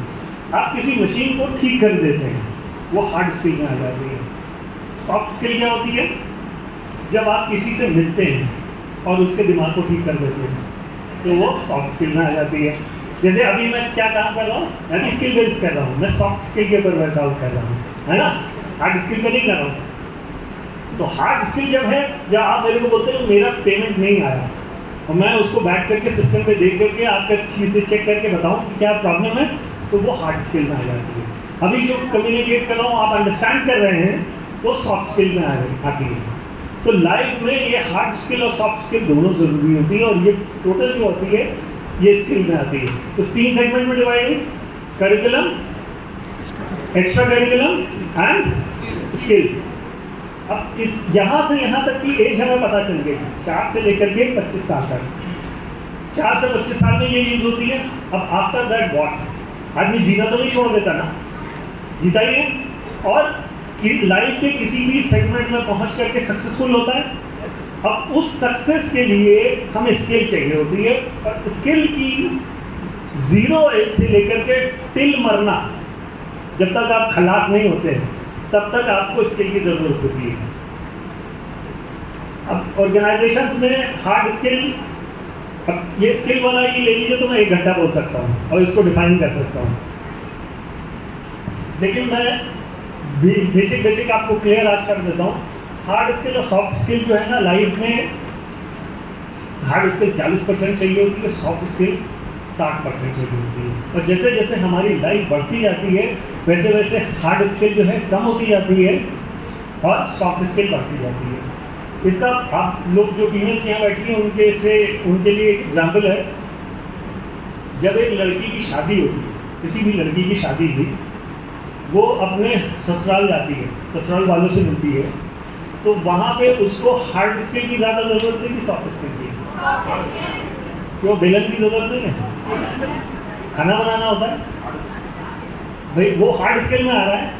सब्जी बनानी होती है, चावल बनाना होता है, और लड़की तो सबसे पहले रसोई करती है तो खीर बनाती है कि खीर बना करके सबको खिलाया, फिर पैर छुए और नेक लिया, है ना। तो वहाँ पे उसकी हार्ड स्किल आई कि soft skill I? Hard skill I. अगर उसने खीर में बढ़िया बादाम डाल के बनाया, केसर डाल दिया और लोगों ने सही मीठे में उसको खाया तो उनको बहुत मज़ा आया, तो वहाँ पे उसकी वो हार्ड स्किल आई, ठीक है। फिर किस ढंग से उसने जा करके उसको परोसा, कितने मतलब रिस्पेक्ट देते हुए उसको प्रेजेंट करा, पैर छुए, वहाँ पे क्या आई?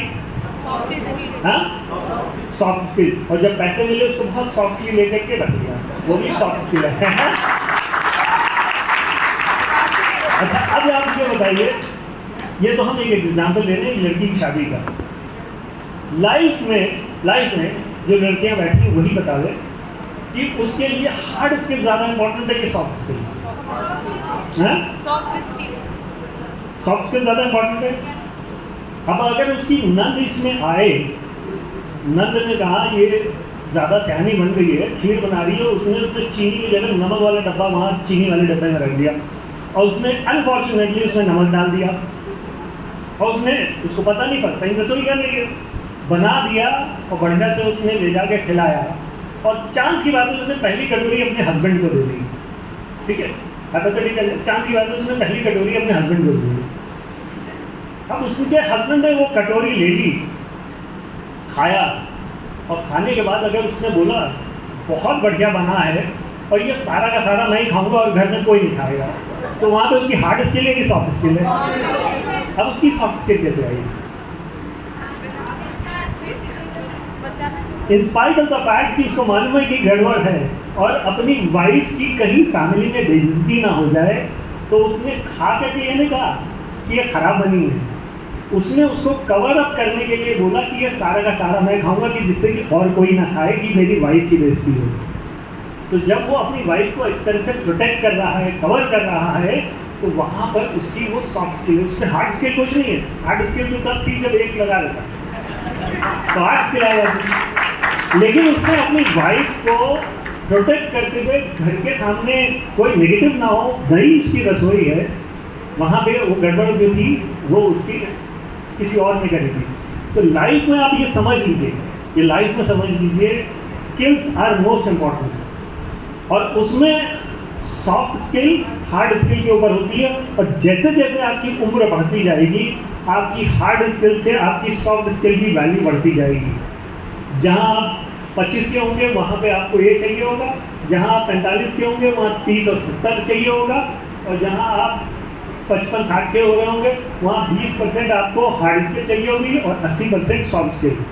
अब आप 55 साल की हो रही है तो मतलब है आप दादी भी बनने वाली है ना, तो दादी वाले में रोल में आपको हार्ड स्किल नहीं चाहिए होगा, फिर उसमें सबको मैनेज करना है, 2 बहू हैं तो उनका झगड़ा ना हो, रसोई में परिवार है तो उसमें बंटवारे में झगड़ा ना, सॉफ्ट स्किल ही चाहिए, हार्ड स्किल तो चाहिए नहीं। तो लाइफ में हम लोगों के लिए स्किल बहुत इंपॉर्टेंट होती है। हम अगर अपनी लाइफ की स्किल को छोड़ देंगे तो हम सक्सेसफुल नहीं हो सकते।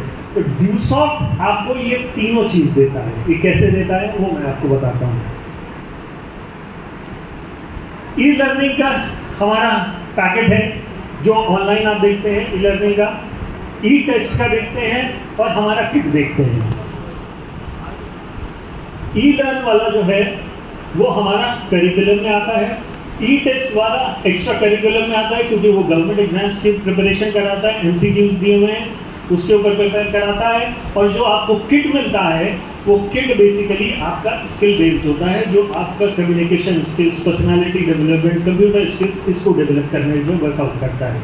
तो एजुकेशन होलिस्टिक वे में ड्यूसॉफ्ट आज की डेट में आपको प्रोवाइड कर रहा है एज अ प्रोडक्ट। अब ये सारी चीज़ें हो गई। अब हमारी सक्सेस और सक्सेस के बीच में कौन खड़ा है? हमारा माइंडसेट। कई लोग होंगे जिनको स्पेलिंग में मज़ा नहीं आ रहा होगा, कई लोग होंगे उनको मज़ा आ रहा होगा, कुछ सीखने को मिल रहा होगा। तो यहीं पे बैठे हुए भी दो माइंडसेट होंगे। अब पॉजिटिव माइंडसेट और नेगेटिव माइंडसेट। पॉजिटिव माइंडसेट हमें कोई काम करने के लिए प्रेरित करता है और नेगेटिव माइंडसेट वाले लोग सुसाइड भी कर लेते हैं। तो दोनों माइंडसेट है, माइंड तो दोनों ही है। जो प्रोग्रेस नहीं करना चाहते अपनी लाइफ में वो फिक्स माइंडसेट के होते हैं, और फिक्स माइंडसेट हमेशा हमारा थोड़ा कहीं ना कहीं नेगेटिव ही होता है। जैसे फिक्स माइंडसेट के बहू आई, अब बहू को डांटना है क्योंकि हम जब बहू बने तो हमें भी डांट पड़ी थी। तो सास का फिक्स माइंडसेट है कि हमें किसी ना किसी बात पे झाड़ लगानी है। कुछ नहीं हो तो सुबह इतनी देर से तो उठे, कुछ नहीं हो तो डोर बेल बजी तो दरवाज़ा क्यों नहीं खुला, मतलब XYZ रीजंस निकाल सकते हैं किसी भी तरीके का। तो वो हमारा फिक्स माइंडसेट वाला होता है। और जो ग्रोथ माइंडसेट वाला होता है वो जैसे उस हस्बैंड का था कि उसने प्रोटेक्ट करा और उसको आगे बढ़ने पे करा, वो ग्रोथ माइंडसेट का। अब देखिए हम वही होते हैं, ड्यूसॉफ्ट वही होता है, इंडिया वही होता है, राजस्थान वही होता है, लेकिन हमारी फैमिली और हम राइज कर रहे हैं या नहीं कर रहे हैं ये डिपेंड किसके ऊपर करता है? ये किसके ऊपर डिपेंड करता है? ये हमारे माइंडसेट के ऊपर करता है। तो हमारी ग्रोथ जो निकलनी है वो हमारे माइंडसेट से निकलती है, हम किस फ्रेम ऑफ माइंड से वर्कआउट करते हैं। अब जैसे ये इवेंट अनोखी लाल जी ने करा तो इन्होंने बहुत पॉजिटिव माइंडसेट से और ग्रोथ माइंडसेट से ऑर्गेनाइज करा। इससे पहले हमने मंदसौर में करा, वो भी बहुत पॉजिटिव और ग्रोथ माइंडसेट से वर्कआउट हुआ।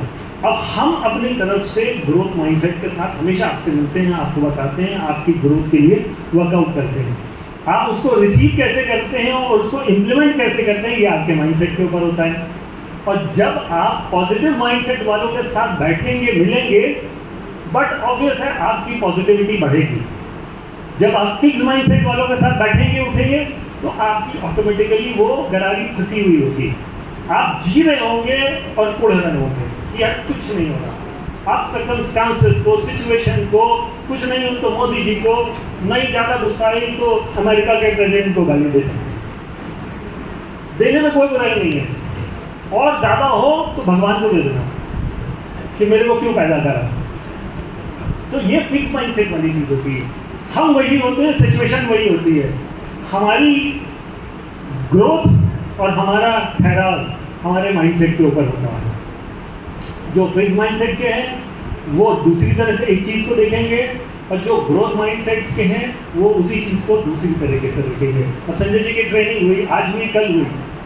कुछ आप लोगों में से जो ग्रोथ माइंडसेट के होंगे वो उसमें से अच्छी चीज़ पकड़ करके इम्प्लीमेंट कर देंगे। जो फिक्स माइंडसेट के होंगे उनके ऊपर कोई असर नहीं पड़ेगा। संजय जी मतलब कौन सा काढ़ा भी मिला देंगे ना तो कोई फर्क नहीं पड़ेगा। तो ये सिर्फ स्टेट ऑफ माइंड के ऊपर डिपेंड करता है। और बिलीव मी, मोदी जी आज जो सक्सेसफुल हो रहे हैं, जो हम देख रहे हैं, इंडिया ग्रो कर रहा है या हमारी इकॉनमी बढ़ रही है, उसका सबसे बड़ा रीज़न है कि मोदी जी जो है ग्रोथ माइंडसेट है। मैं ये नहीं कह रहा हूँ कितनी मेहनत कर रहे हैं, ये तो सेकेंडरी है, लेकिन वो ग्रोथ माइंडसेट के हैं। अगर यूपी राइज कर रहा है तो उसमें जो चीफ मिनिस्टर है योगी, वो ग्रोथ माइंडसेट है ना। यूसॉफ्ट अगर 25 साल चला है तो ऋषि सहदेव जो इस कंपनी को चला रहे हैं वो ग्रोथ माइंडसेट के हैं। संजय जी के नीचे जो 2 लाख की टीम बनी है वो ऐसे नहीं बनी, वो उस ग्रोथ माइंडसेट की वजह से बनी है। जहाँ पे माइंडसेट हमारा फिक्स होने लगता है वहाँ पे हर तरह से हमें लाइफ में प्रॉब्लम लगने लगती है। कुछ नहीं होगा तो अपने भाई बहनों से प्रॉब्लम होने लगेगी, कुछ नहीं होगा तो अपने माँ बाप से प्रॉब्लम होने लगेगी, कुछ नहीं होगा अपने दोस्तों से होने लगेगी, क्योंकि हमारा माइंडसेट नहीं उस तरह का है। हम कहीं ना कहीं फंसे हुए हैं, हमें फंसना नहीं है, हमें ग्रोथ माइंडसेट लेके चलना है। अपने जीपीएस को टारगेट बेस करना है कि हमें कहाँ जाना है, और फिर उसके लिए पॉजिटिव माहौल में पॉजिटिव लोगों के साथ हम वर्क करेंगे, हमारा ऑटोमेटिक ग्रोथ होगा। कोई इसमें बहुत रॉकेट साइंस नहीं है। मैंने आपको काफ़ी चीज़ें ऐसी बता दी, ये कैप्शन में लिखा हुआ आएगा या पढ़ सकते हैं बाद में भी, तो मैंने हिंदी में। अब डिसएडवांटेज ऑफ फिक्स माइंडसेट जो मैं आपको बता रहा था, इसका मतलब ये हुआ कि आप में डिससैटिस्फैक्शन और डिसअपॉइंटमेंट की भावना ज़्यादा होगी अगर आप फिक्स माइंडसेट के हैं किसी भी कारणवश से। आप सेल्फ अपने आप को अंडररेट करेंगे। मैं भिखारी पैदा हो, मतलब निकम्मा ही हूँ मैं। आप अपने आप को हीन भावना से देखने लगते हैं, क्योंकि जहाँ पर भी आपने अपने आप को अंडररेट करना शुरू कर दिया वहाँ आपकी ग्रोथ ऑटोमेटिकली बंद होने लगती है। और जहाँ आप अपने आप को पॉजिटिव लेकर चलेंगे वहाँ आपको अनेक रास्ते दिखने लग जाएंगे। सेल्फ अवेयरनेस बहुत इंपॉर्टेंट है। मैं सेल्फ अवेयरनेस पे 1 घंटा बोल सकता हूँ, क्योंकि सेल्फ अवेयरनेस जो है वो मतलब आदमी को 0 अगर वो है ना तो 10 के आगे लगा दे तो वो 0 100 बना देता है। 10 पे तो आप हैं, मान लीजिए आप 10 पे हैं, आपकी अगर सेल्फ अवेयरनेस बढ़ जाएगी तो आप 100 पे पहुंच जाएंगे। तो ये ऐसा इंपॉर्टेंट टॉपिक है, सेल्फ अवेयरनेस वेरी इंपॉर्टेंट। लेकिन जिनको सेल्फ अवेयरनेस नहीं है वो अटके हुए हैं। जो मैं आपको बता रहा था उसी का ही ये लिखा हुआ है कि आपकी ग्रोथ ऑटोमेटिकली कम होती चली जाती है। आपको लगता है कि चीज़ें क्यों नहीं हो रही हैं। Mediocre student, mediocre life, mediocre friends, mediocre opportunity feel करने लगते हैं। आदमी अपने आप को फील ये करता है कि यार मेरी ज़िंदगी में कुछ नहीं हो रहा, मैं करना बहुत कुछ चाहता हूँ लेकिन हो नहीं रहा। मीडियोसिटी वाली फीलिंग आने लगती है, क्योंकि हमारा माइंडसेट जो है ना वो फिक्स हुआ होता है। ऐसे ही आपके रिलेशन भी होंगे, ऐसे ही आपके फ्रेंड भी बनने लग जाएंगे। ग्रोथ माइंडसेट में आपको क्या नजर आ रहा है?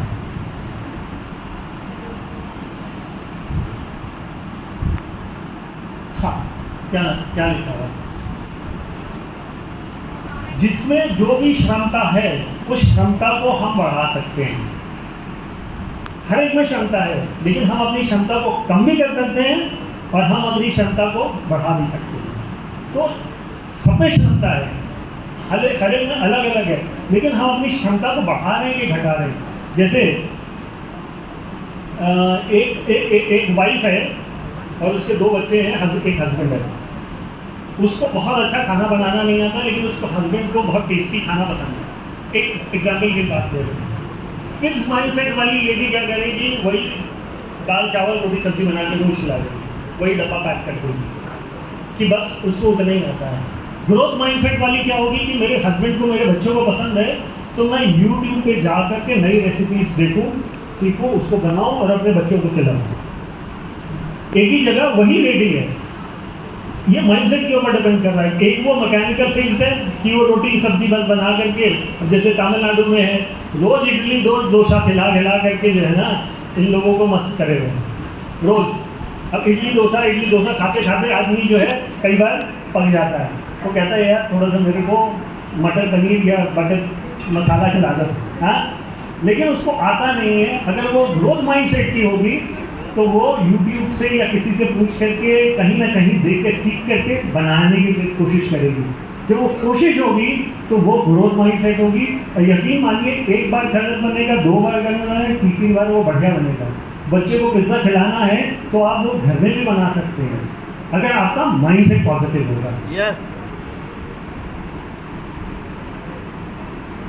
वो अपने काम के लिए एफर्ट करेगी। मिस्टेक्स होना लाजमी है कि कोई भी आप काम कर रहे हैं उसमें मिस्टेक होने के चांसेस हैं। अब यूसॉफ्ट में भी मिस्टेक्स कर सकते हैं, लेकिन आपका टारगेट सेट है, आप वर्क कर रहे हैं, आप अपने आप को ग्रो करना चाह रहे हैं, तो अपने आप मिस्टेक्स से भी लर्न कर सकते हैं कि हाँ मेरे से फेलियर होना नॉर्मल बात है। ये कोई अनोखी बात नहीं, हर आदमी किसी न किसी फॉर्म में फेलियर होता है। इंडिया के लिए भी इस तरह के बहुत सारे एग्जाम्पल हैं, हर लीडर के लिए भी बहुत सारे एग्जाम्पल हैं, लेकिन फेलियर से जो सीख करके आगे बढ़ जाता है वो ग्रोथ माइंडसेट में आ जाता है। छोटे छोटे फेलियर जो हैं वो एक टेम्परेरी सेटबैक है, वो बहुत बड़ी चीज़ नहीं है, लेकिन वो टेम्परेरी सेटबैक्स जो हैं आपकी ग्रोथ को रोक नहीं सकते अगर आप एफर्ट कंटिन्यूसली कर रहे हैं। चैलेंज आना नॉर्मल चीज़ है, चैलेंज अगर नहीं आता है तो प्रॉब्लम है। चैलेंज आना, लेकिन उस चैलेंज से निकलने के लिए एफर्ट करना, वो हमारे ग्रोथ माइंडसेट को डिटरमिन करता है। ये वर्ड बड़ा खतरनाक है। ऊपर कैप्शन में क्या लिखा हुआ है? लीप ऑफ फेथ क्या होता है? लीप ऑफ फेथ एक अंग्रेजी का शब्द है, सबको उतनी अंग्रेजी हो सकता ना कनेक्ट हो रही हो। लीप ऑफ फेथ, लीप किसको बोलते हैं? छलांग को बोलते हैं, है ना। फेथ क्या बोलते हैं? विश्वास। Leap of faith, leap of faith क्या है? जो भी यहाँ पे फर्स्ट टाइम बैठे हुए हैं उनके लिए, अगर बहुत सबसे आसान एग्जांपल लेता हूँ, लीप ऑफ फेथ सबसे आसान एग्जांपल।